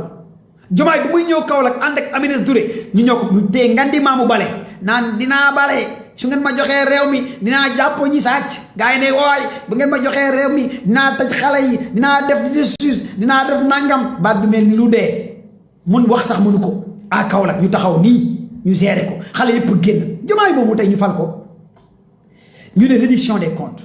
man gàcce laa am déception laa am ci nguuru Diomaye ak ci justice sénégalaise gàcce dëgg laa am ci nguuru Diomaye ak ci justice sénégalaise su ma doon ñaan yàlla sax l'an 2029 nekk suba barke Cheikhou Tidiane barke Mawlana Cheikh Ibrahima Niass ba ñu mën a voté ci jàmm ak salaam jëlee fi Diomaye teg Ousmane Sonko barke Cheikhou Tidiane bu yàlla mënoon wàññi affaire yi suba nekk l'an 2029 giñ naa ko ci Mawlana Cheikh Ibrahima Niass kon damay bër ci daraja yi Sëñ Touba Cheikh Amadou Bamba wallaay lisi dañoo am defet gàcce dëgg ci nguuru Diomaye parce que man je comprends pas lan moo dal ñi ban gàcce la ñu am ci nguuru Diomaye surtout ci justice dañoo am ay corps de contrôle yu tuddee OFNAC CENTIF IGF corps de contrôle yoo xamante ne ay magistrat ñoo fa nekk ay borom xam-xam ñoo fa nekk kenn waxu corps de contrôle yi ñoom ñoo waxal seen bopp ñoom ñoo ne ci ay rapport yu ñu teg conc yu Macky Sall tegoon conc ci rapportu Covid-19 ci rapportu ñoom Amadou Sall ci rapportu ñoom Farba rapport yooyu kenn waxu leen ñoom ñoo wax ay magistrat ñoo fa nekk ay borom xam-xam ñoo fa nekk ñu ne yor nañu ay rapport yooyu ñu ne dossier Tahirou Farba ak gars yi am nañu làq ay 100 milliards 125 milliards mais corps de contrôle yooyu il travaille pour qui? Pour Sénégal. Quel est le rôle njëriñu corps de contrôle bu nekkee yaa ngi leen di fay alal xaalis bu ñu épinglé ay nit kooku bu demee tribunal kaso ñu bàyyi ko mu ñibbi këram kon kañ nañ ko tas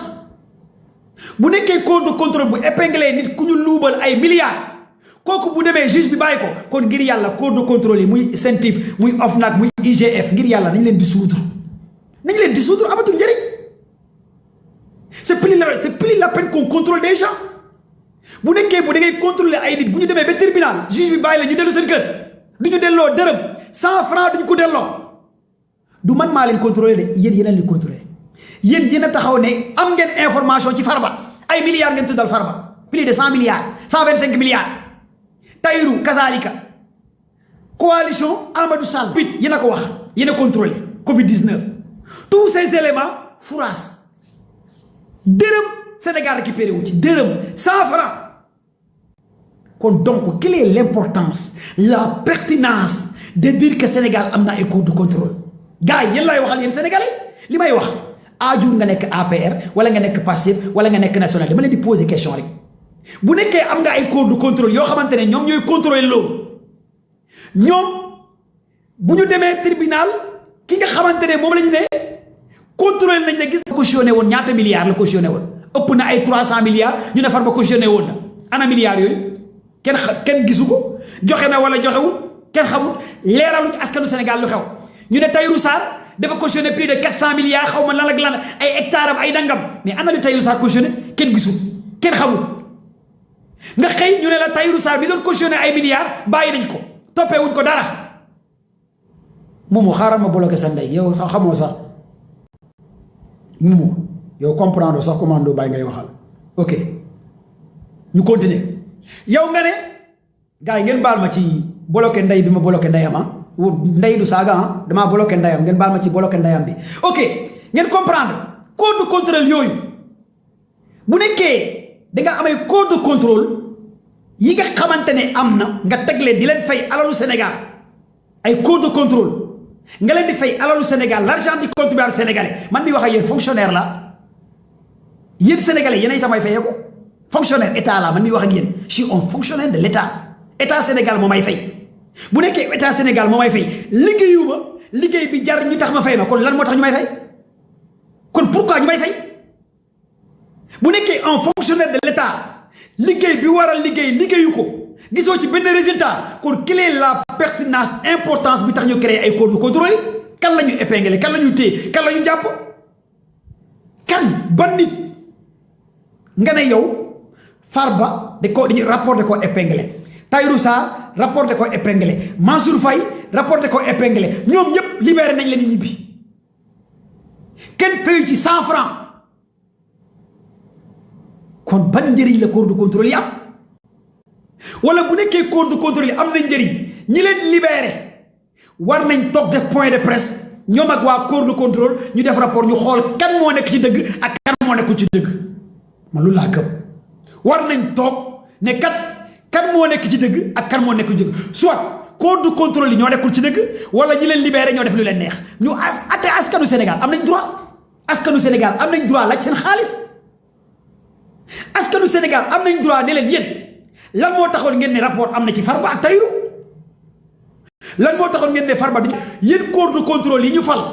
ay magistrat nekk fa ay borom xam-xam nekk fa yéen a def seen renseignement ay xaalis bu bàyyeekoo ci compte ay xaalis bu bàyyeekoo ci trésor xaalis bu bàyyeekoo ci nangam xaalis bu bàyyeekoo ci nangam kon xaalis boobu yëpp yéen a ko wax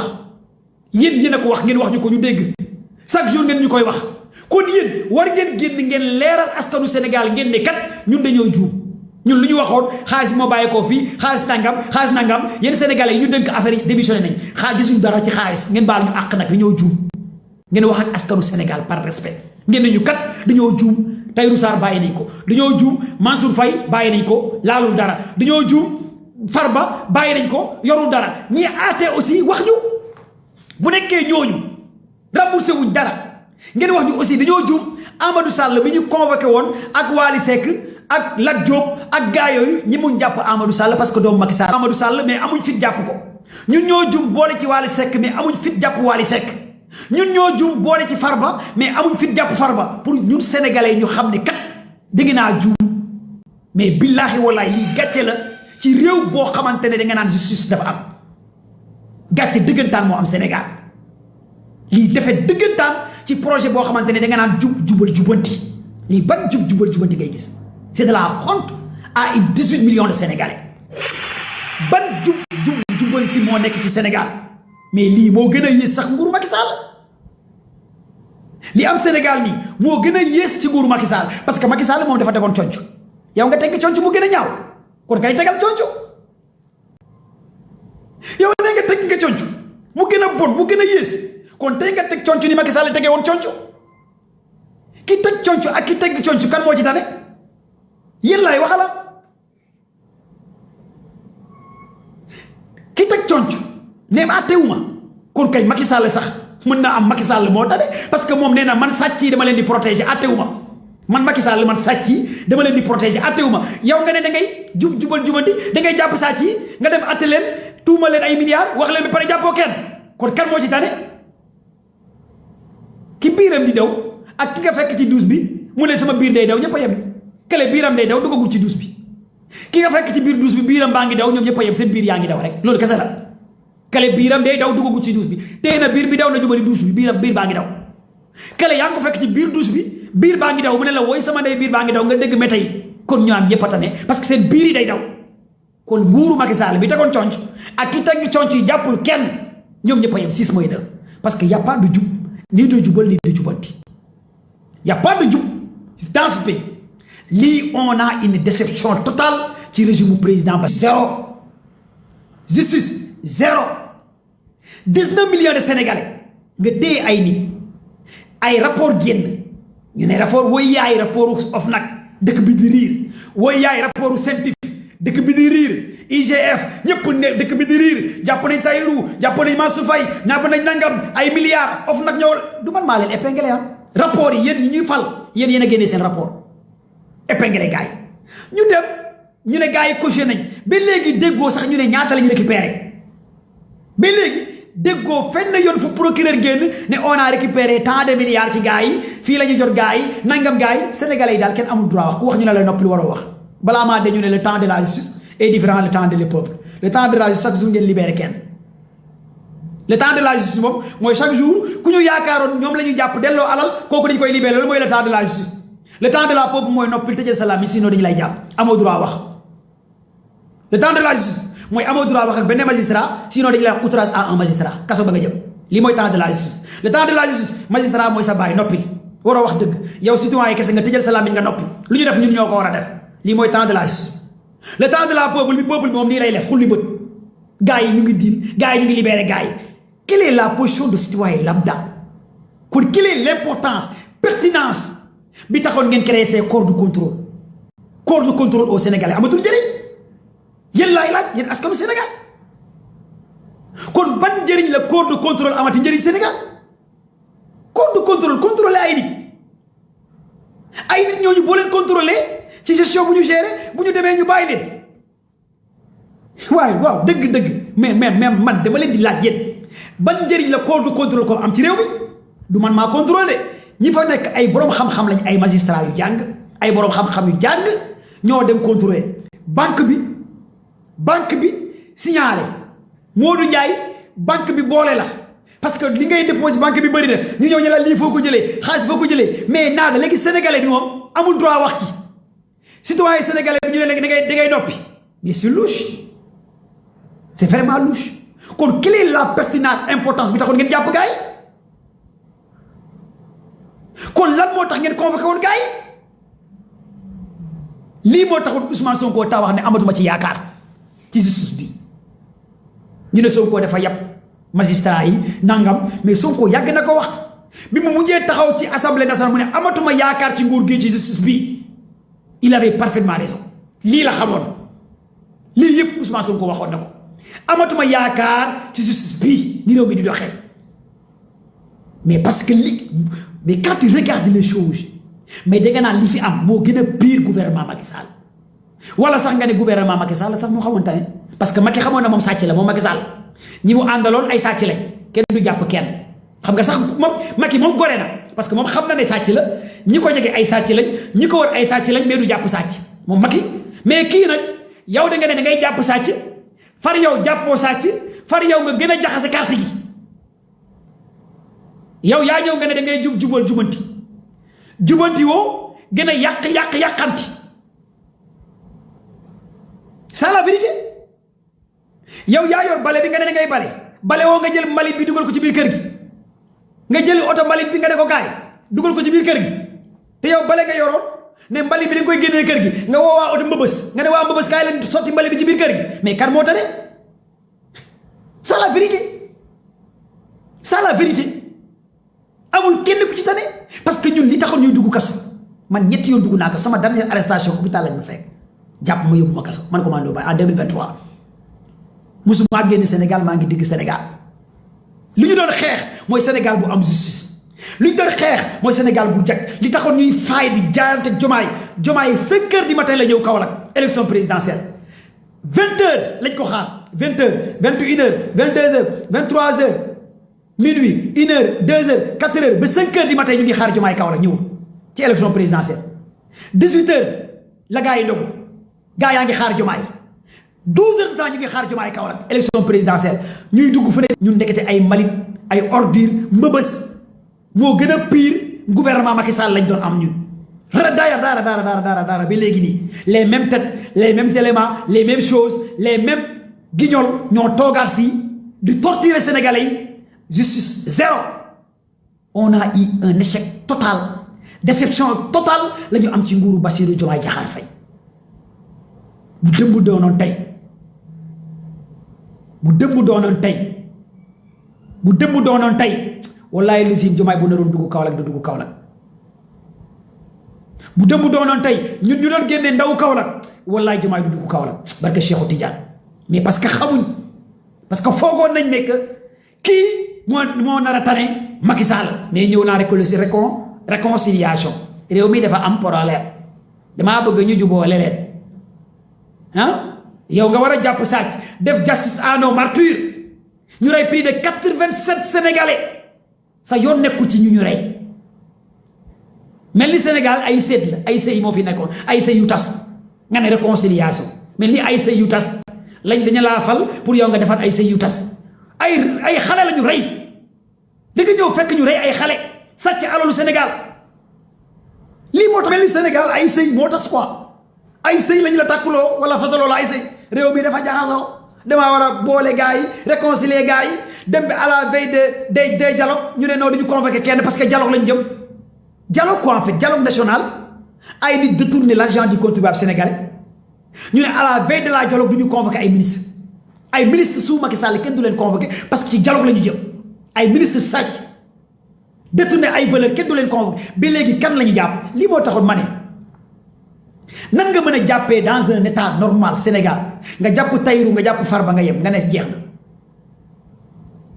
dans un état sérieux laa wax na nga jàpp Tahirou Sarr ak Farba nga ne jeex na mel ni Tahirou Sarr moo nekkoon président de la République Sénégal mel ni Farba moo nekkoon ministre des finances Sénégal nga ne jeex na quoi léegi yow def nga jubanti nga créé sa benn coalition fële nga ne acca kaay leen ànd ak man damaa bëgg a am deuxième mandat mel ni ay crèche nga yor quoi c'est comme si que moom ay crèche la yor quoi ay crèche ay bébé yu naan ñeew mel ni ku yor crèche quoi benn bébé ay crèche mel ni Sénégal ñun population ay crèche lañ quoi des bébés de moins de 3 mois 4 mois 5 mois quoi mel ni ku yor crèche quoi man je comprends pas yow Macky Sall moo nekkoon président de la République Sénégal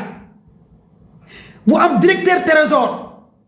mu am des 4 ministres des finances 3 yow ministre des finances kenn woo kenn ci ministre des finances jàppoo kenn ci ministre des finances directeur trésor jàppoo ci kenn fu alal bu xaalis bi koppar bi nekk ministre de l'intérieur waxoo ko dara étranger dara nga dem jëli benn griot Macky Sall ca Fuutam ca Añam nga ne ko kaay yow yaa nekkoon griot Macky Sall mu ne la waaw man géwélu Macky Sall la waan man la Farba nga ne ko kaay dama lay jàpp parce que damay def jubati nga ne ko lan la ñu ne ko dañ laa épinglé ci rapport boo xamante ne 125 milliards nga yóbbu ko kaso nga xëy nga libéré ko nga ne ñu ne la ana 125 milliards yi nga ne noppi leen léegi Farba ana suñu 125 milliards yéen ñi géré woon corps contrôle yi ne Farba dafa luubal 100 milliards 125 milliards nangam dërëm tous jotuñ ko mais ñii kan lañu yëpp quoi en fait ngeen ne ñun askan bi nañ noppi quoi ngeen ne ñun citoyen sénégalais dañoo war a noppi te ñun ñooy fay impôt yi te ñun ñoo leen fal te ñun ñoo dee te ñun ñoo campagne yéen ngeen falu ngeen ne nous on n'a pas le droit à la parole mais est-ce que réellement Sidi va à l'école ces dirigeants là est-ce que dirigeants yi xam nañ ne 1 plus 1 égale 2 man c'est une question que je pose est-ce que nos dirigeants là est-ce que ñoom xam nañ ne 1 plus 1 égale 2 moo tax ma ne tey yàlla bu defoon l'an 2029 nekk suba tey yàlla bu ko defoon ci ay kattanam ci ay mën-mënam parce que on a une déception totale lii moo taxoon semaine bële ma ne leen lu ne da ngay koy gis pendant 2 semaines yi bi ma leen di wax pendant 2 semaines yi lu ne da ngay koy gis kañ la woon ban jour la woon bi ma leen di wax dans 2 semaines yi da ngeen gis lu ne boobu Farba bàyyiwuñ ko de boobu Farba bàyyiwuñ ko de te lu pire dina amaat parce que suba bu Farba fekk see coalition Diomaye bu mu leen bett suba bu Amadou Ba demee ci coalition Diomaye bu mu leen bett suba tous les dinosaures APR bu ñu demee ci coalition Diomaye bu mu leen bett parce que tout est bien calibré calculé suba bu Farba bi Agnam fekk see coalition Diomaye bu mu leen bett suba bu Amadou Ba fekk see coalition Diomaye wala dugg ci transition gouvernement bu bees bu ñu créé un nouveau gouvernement bientôt dans les bacs bu mu leen bett gouvernement d'union nationale wala gouvernement de crise lañ ko waaye de soit ñu tuddee ko gouvernement d'union nationale wala gouvernement de crise parce que fa lañ jëm ak sénégalais parce que bientôt Sonko ak ñoom pare na te dinaa leen expliquer lu tax ma ne Sonko ak ñoom pare na fu mu ne leen kese moo des ñoom ak Sonko bëgg nañ Sonko dem Sonko ne leen dàq leen ñu ne bu ñu dàqee Sonko askanu Sénégal dañuy gën a jéppi mais nañ ko merloo xorom ñoo ko xojom ñoo ko ñoppati ko kaata ko mu mer génn kaata nañ Sonko aju ñoppati nañ Sonko mu aju kaata nañ ko mu aju door nañ ko korosé mu aju dompoti nañ ko mu aju ba léegi Sonko meru lu ne def nañ ko Sonko meru est-ce que xam ngeen loolu ñoppati nañ ko Sonko faalewu leen ne leen demoo dew ma ñu kaata ko mu faalewu leen dàq leen ma rek ñu ñoppati ko dàq leen ma rek lu ne def nañ ko Ousmane Sonko ne leen dew ma mais léegi ñoom ñi nga xamante ne ñoo war a jël décision dàq Ousmane Sonko fal ay ministres yu bees créer seen gouvernement di ñëw créer seen propre coalition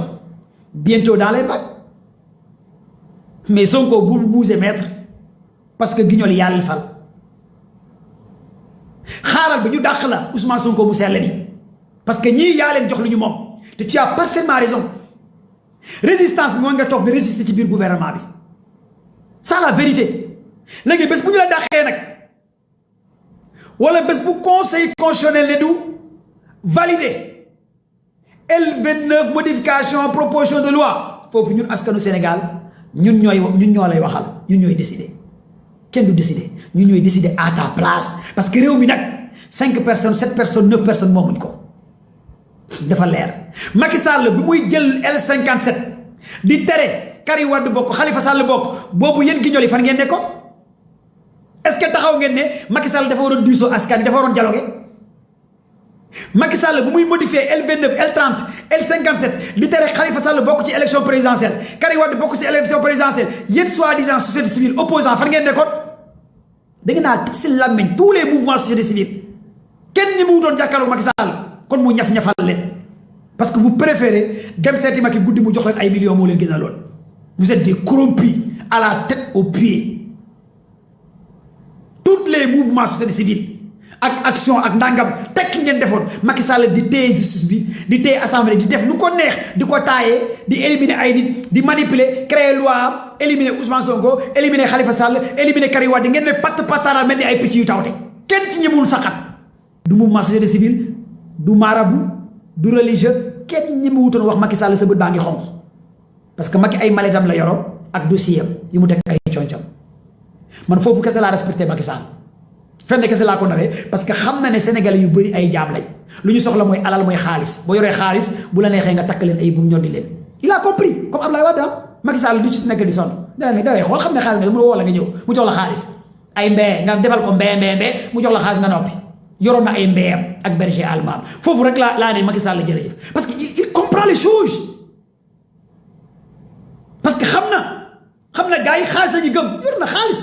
day ñëw ne leen man sàcc laa kaa la ñu sàcc lekk góor jigéen ñi financé ñu góor jigéen ñi franc-maçon yi lesbiennes yi xaalis am na kaay leen réew mi mel ni xusma ñàpp góor jigéen yi dugg franc-maçon yi dugg lesbiennes yi dugg ONG yi di dugal xaalis ku ne di lekk Sénégal mel ni xusma ñàpp amul tuutee kenn ñi di sàcc lëmbal bi di bëri góor jigéen yi di tas réew mi Macky Sall lii la fi nekkee woon tabaxal leen terre def stade jam ñaajoo gars yi jàppale ko ngeen ne mu ngi liggéey dëkk bi après voilà góor jigéen yi fees dell ñii mu geresi leen ñii mu jënd leen lii moo nekkoon Sénégal ñun ñu ñëw ne Sénégal day nekk tegu ci diine ñun ñu ñëw ne Sénégal day tegu ci xàq bil xàq ñun ñu ñëw ne Sénégal day tegu ci dëkk lii moo différence ñun ak Macky parce que ñun dañoo ne dañu lekk l'argent sale ñun dañoo ñëw ne dañu lekk l'argent sale ñun dañoo ñëw ne dañu lekk xaalisu góor jigéen xaalis yu bàyyi ko ci ay ONG borom ñaari turi ñun dañoo ñëw di duñ ko lekk suñu guide de la révolution mu criminaliser borom ñaari tuli parce que taalibe Sëñ Tuubaa la Ousmane Sonko parce que taalibe Tijaan la Ousmane Sonko parce que góor yàlla la jullit la akhan la ñun lii moo ñu wuutale ak yéen da ngeen daa bëgg xaalis fu mu mënti bàyyeekoo bëgg ngeen ko ñun nag xaalis bu barkewul bu leew soxlawuñ ko lii kese moo ñu wuutale ak yéen ñun ay gor lañ ay garmi lañ dañoo doylu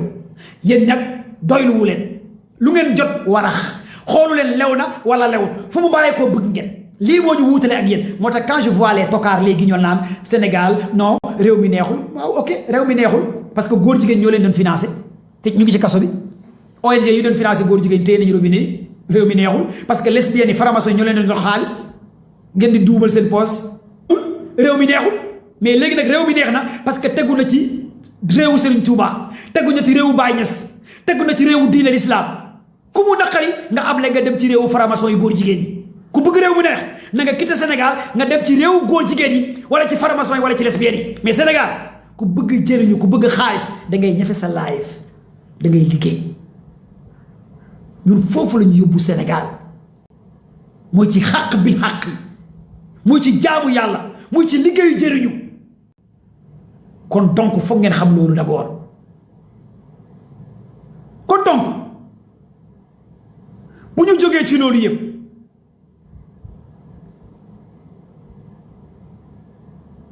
ñu teg jubal jubanti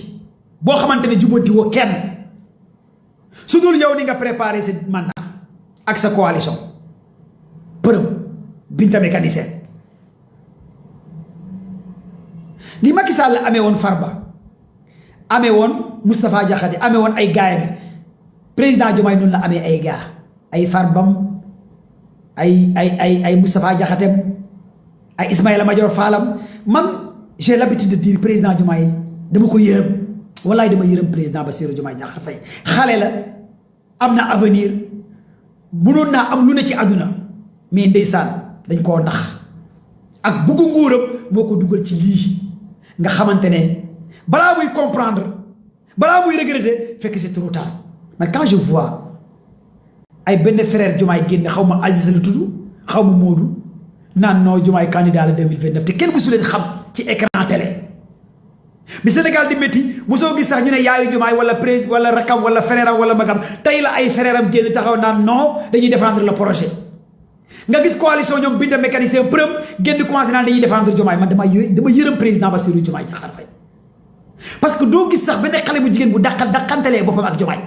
xam nga Sonko am na ay Amina Sonko ay Fatou Sonko ay Khady Sonko loolu épincelle la doo gis benn xale bu góor bu dàqantelee boppam ak Diomaye man de gisaguma kenn ko jur doomam sax ne président lañ ko tuddee gisaguma ko Sénégal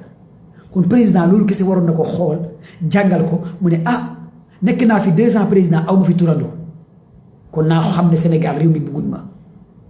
nekk naa fi 2 ans gis naa benn xale bu jigéen tuddeewu ma boppam kon naa xam ne Sénégal réew mi bëgguñ ma kon man président Diomaye comme que dañ maa yekkale réew mi naa fexe ma delloo ko ki ma ko yekkalee non am na loo xamante c'est très facile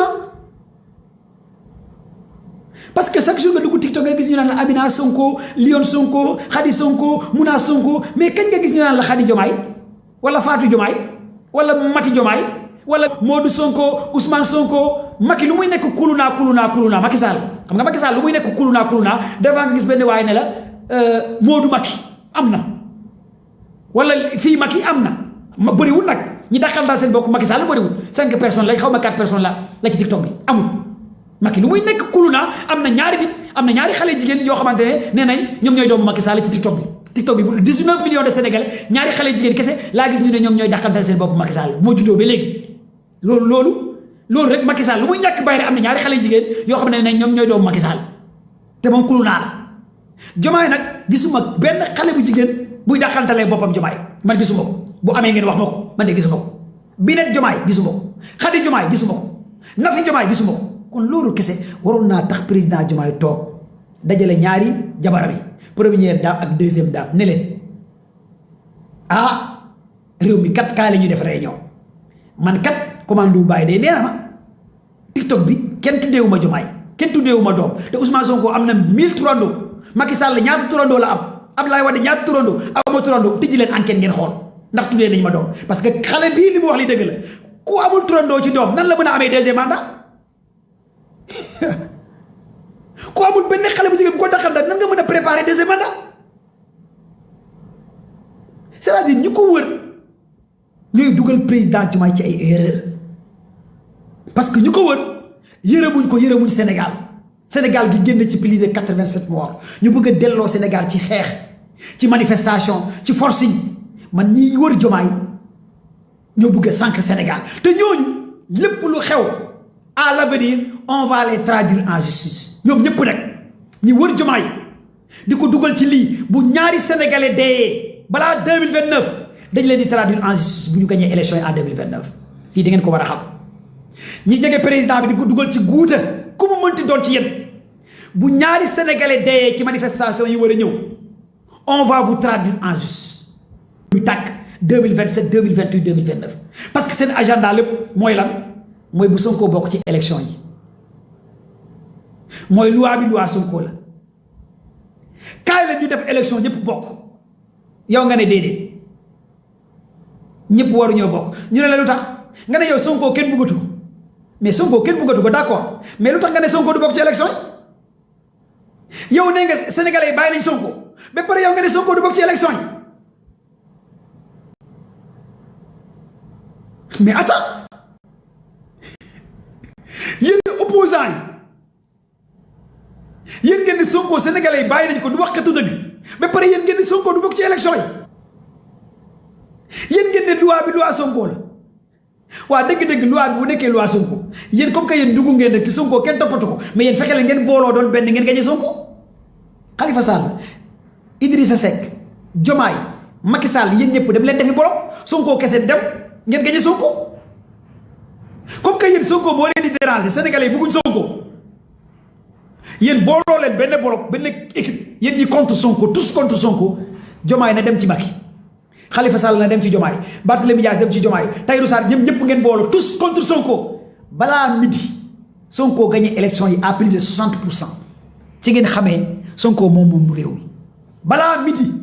premier tour Sonko gagné élection yi en 2029 barke Cheikhou Tidiane kon da ngeen di xam ne fii Sénégal du ay ndigal moo tax nit di gagné balaa midi ñun ñooy joxe ndigal Sénégal ñun ndigal bi si ñun la nekk ñun xale yi ndigal dafa tuxu de ndigal bi amoon ci jamonoy Ablaye Wade ndigal bi ñun ñoo ko yor instant yi ñun ñooy live di joxe ndigal bi commando baay moo ko yor Sénégal mooy wax voté leen diw gars yi dem voté ñun ñoo téye ndigal gars yi partagé leen ma live bi waay ndigal ñun ñoo ko yor ñun ñooy wax voté leen diw léegi mbir mi dafa changé de 2029 ñun ñooy joxe ndigal ñun ñoo téye réew mi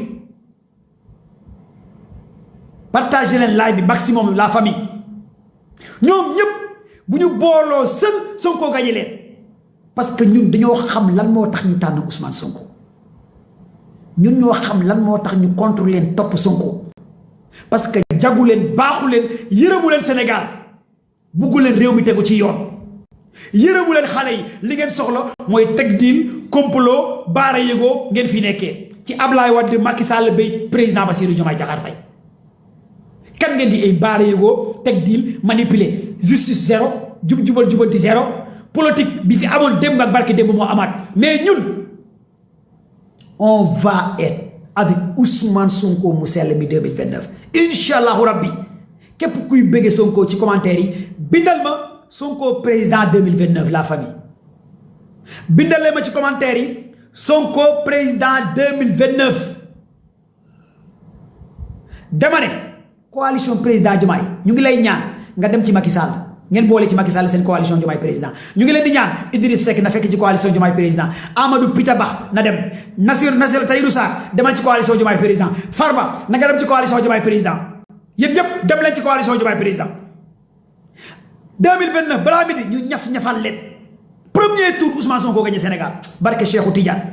barke Mawlana Cheikh Ibrahim wóor na Sëñ Touba 2029 premier tour Ousmane Sonko nekk président de la République Sénégal parce que ñun ñooy joxe ndigal Sénégal ndigal bi ci ñun la nekk Sénégal ñun ñooy fal président ñun ndaw ñi ñun xale yi ñun ñoo fal Diomaye ñun ñooy folli Diomaye 2029 ñun xale yi ñun ñoo faloon Macky ñun xale yi ñooy folli Macky ndigal bi ci xale yi yéen a ko moom la jeunesse sénégalaise yéen a téye ndigal li la jeunesse sénégalaise yéen bu ngeen añee du ngeen reer bu ngeen reeree du ngeen ndékki la jeunesse sénégalaise yéen a dugg ci kaso yéen la ñuy tëj la jeunesse sénégalaise yéen la ñuy complot du ngeen gis ñu tëj les fonctionnaires milliardaires gisu leen fenn yoon fu ñu tëj benn marabu gisu leen fenn yoon fu ñu tëj ay politiciens kon yéen ndaw ñi yéen a war a libérer Sénégal en 2029 ngeen fal Ousmane Sonko mu sell bi wax leen commando Baye yàlla nga fi yàgg te wér bindal leen ma ko ci commentaire yi borom ndigal bi commando Baye la man maay joxe ndigal 2029 ki ngeen di votel man la ak yéen xale yi ndaw ñi yéenay fal keneen du leen wax kan ngeen di fal ku dul mu ñun parce que ñun ñooy feebar ñun ñooy am crise ñun ñooy añ te duñu reer ñun ñooy dem hôpital duñu am lu ñu fajoo ñun la de ñun ñoo tëdd Rëbës ñun ñoo nekk Cap Manuel ñun ñoo nekk ci prison yi ñun xale yi ñun la ñuy tëj mais politiciens yi kenn du leen tëj sëriñ si kenn du leen tëj homme d'affaires yi kenn du leen tëj parce que ñooñu sont des intouchables dans ce pays mais yéen xale yi lañuy yéenay dee ci kaso yi yéen xale yi góor yi la ñuy tëj yéen xale yi jigéen ñi la ñuy tëj yéen ndaw ñi la ñuy tëj yéen baadoolo yi la ñuy tëj kon yéen nag lu leen di sauver pour Sénégal tegu ci dëgg mooy falku sell ki Ousmane Sonko ngeen am fulla ak fayda ngeen xam li ngeen bëgg ngeen jëli li ngeen bëgg ragal yab yàlla la te ku ànd ak Ousmane Sonko doo nekk ragal yab yàlla la te ku ànd ak Ousmane Sonko waroo nekk tapet te Sénégal ñun ñoo ko moom xale yéenay joxe ndigal yéen kese la nag dong képp parce que yéen bu ngeen añee du ngeen reer yéenay dee ci kaso yi yéen xale yi yéen a xam réew mi métti na yéen xale yi yéen a gis ñuy sàcc alalu Sénégal ñuy libéré sàcc yi te mënu leen ci dara ku wax ñu tëj ko yéen xale yi yéen a gis politiciens yi di complot seen biir di booloo seen biir pour use leen pour nax leen pour utiliser leen yéen xale yi yéenay dee ci manifestation yi yéen xale yi yéenay dee ci prison yi yéen xale yi yéen la ñuy tëj 10 ans 15 ans 9 ans ci ay naxante ci ay teg deal ci ay viol ci corruption ci sàcc portable ci sàcc Jakarta ci agression mais politiciens yi sàcc milliards ñëpp libéré nañ leen politiciens yi sàcc ay milliards kenn du leen tëj Sénégal marabu yi kenn du leen tëj Sénégal sëriñ si kenn du leen tëj Sénégal homme d'affaires yi kenn du leen tëj Sénégal mais jeunes yi ndaw ñi xale yi ku ci luubal benn téléphone portable nga dee ci kaso bi kenn du la faale su ngeen waxee ñu ne yéen xale yi da ngeen a xamadi yéen xale yi yéen a réew yéen a xamadi yéen ay sàcc yi yéen ay voleurs yéen ay triants yi kon yéen am leen fulla ak fayda yéen xale yi ngeen récupérer Sénégal en 2029 ngeen jëlee ko ci comploteurs yi ci élément de système yi ngeen teg Ousmane Sonko mu ñaf-ñafal ñu gaay yi parce que lii yëpp Sonko waxoon na ko kon donc nag la balle est dans notre camp dem leen bindu ji ci liste yi ngeen jëli seen carte électeur yi loolu mooy message bi parce que ñii nii moom il est temps que ñu raxas leen maa ngi ñaan yàlla nag ñu fekkee ko jàmm ak salaam 2029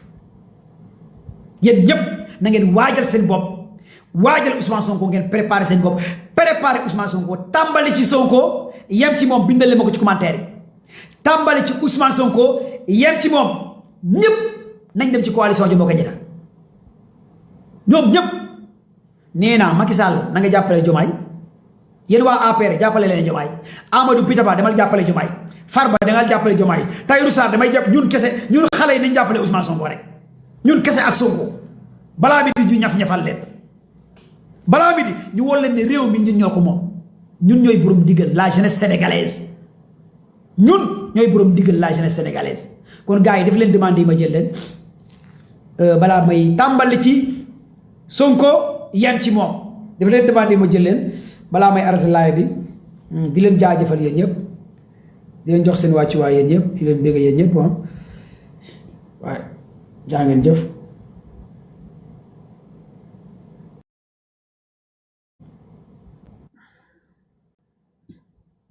salaamaaleykum.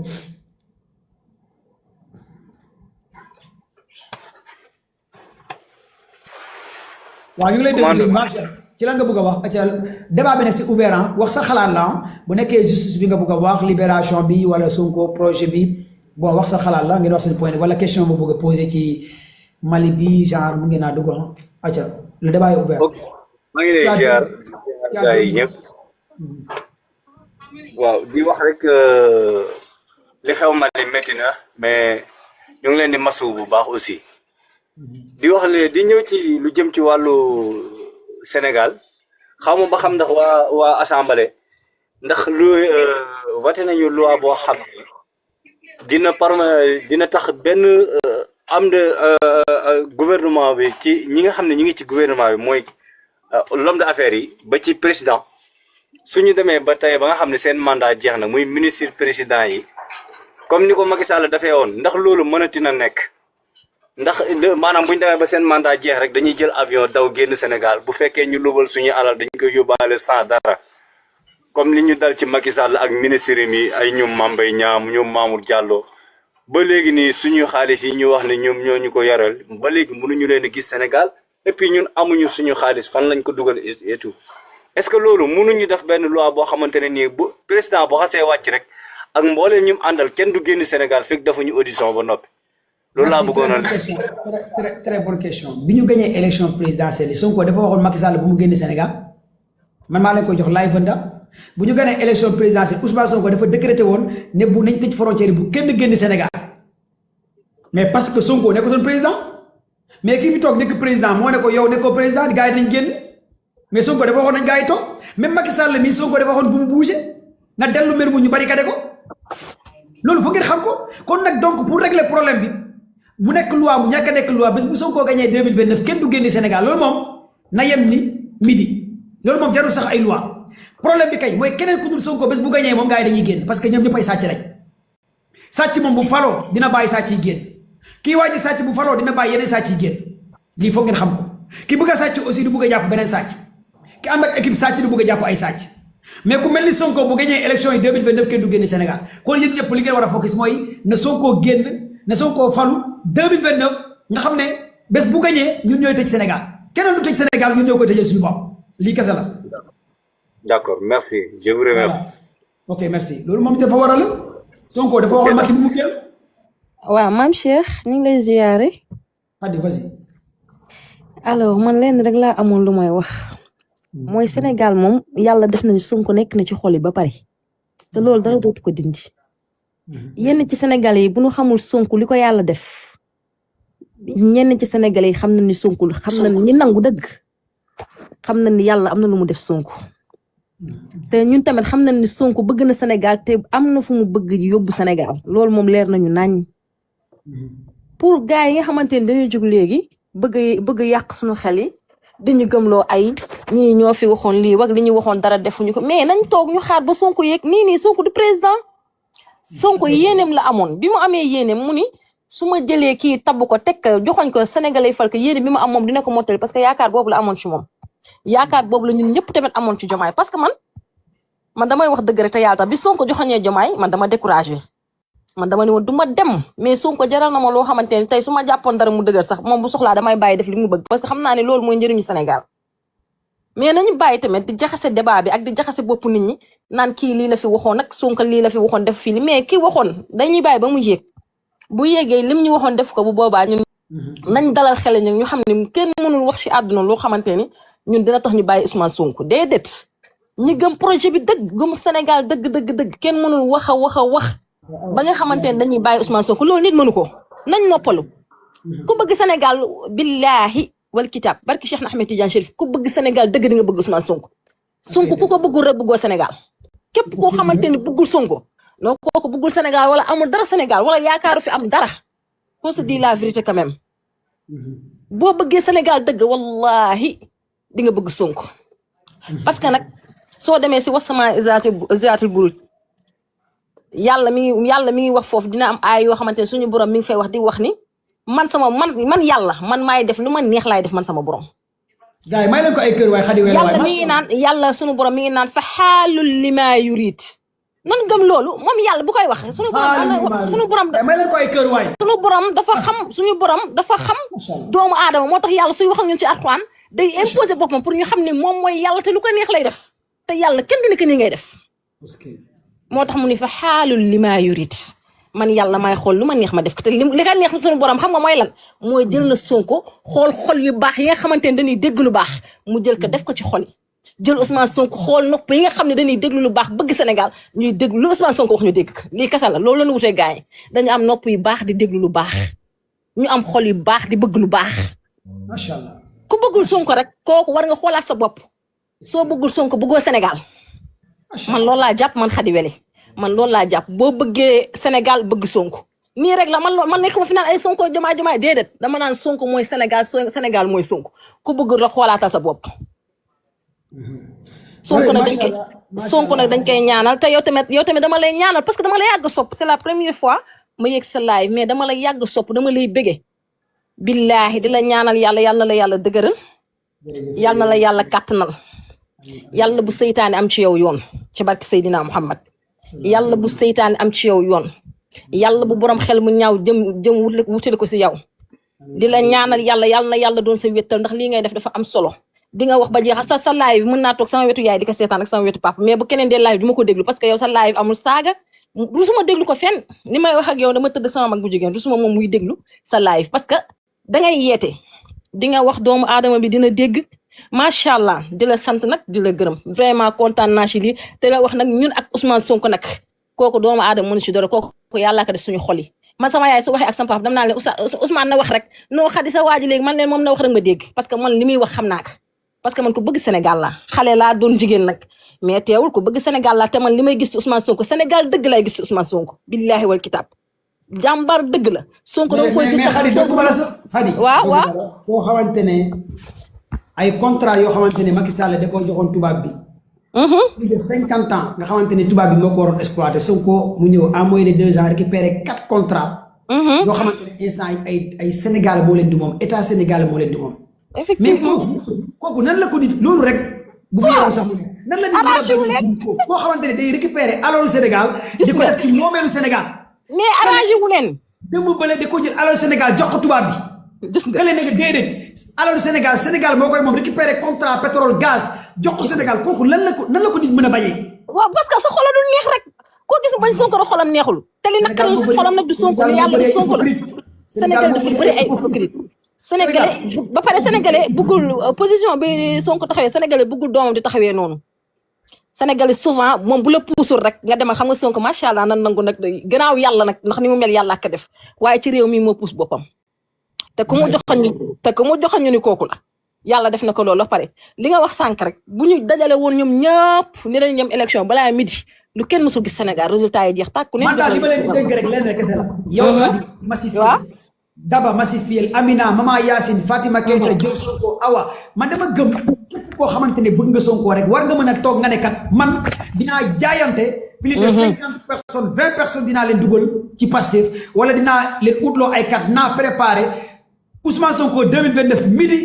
premier tour ñu ko loolu mooy agenda bi maanaam bëgg Sonko mooy jaayante liggéeyal Sonko maanaam bu nekk ci détail non li ñu nekk ak détail àndul sax est-ce que xam nga ni mënoo ànd ak Sonko ba pare di détail parce que moom détaillul yow ki nga àndal moom détaillul te ki nga àndal Sénégal la ànd te détail du yóbbu réew fenn kon xam nga yow waroo détail ñun duñu détail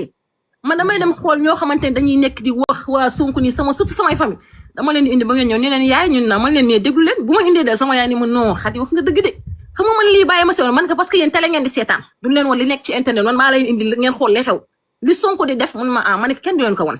parce que ay noonu Sonko effectivement ma ne parce que ay noonu Sonko ñoo moom télé ma ne ay noonu Sonko ñoo moom télé ku sa wujj di sëlam doo set da ngay dugg ci YouTube bi wala nga dugg ci TikTok ba nga xool li Sonko di liggéey Sonko dafa neex bëgg ku bëgg Sénégal rek nga set rek te bëgg sa réew rek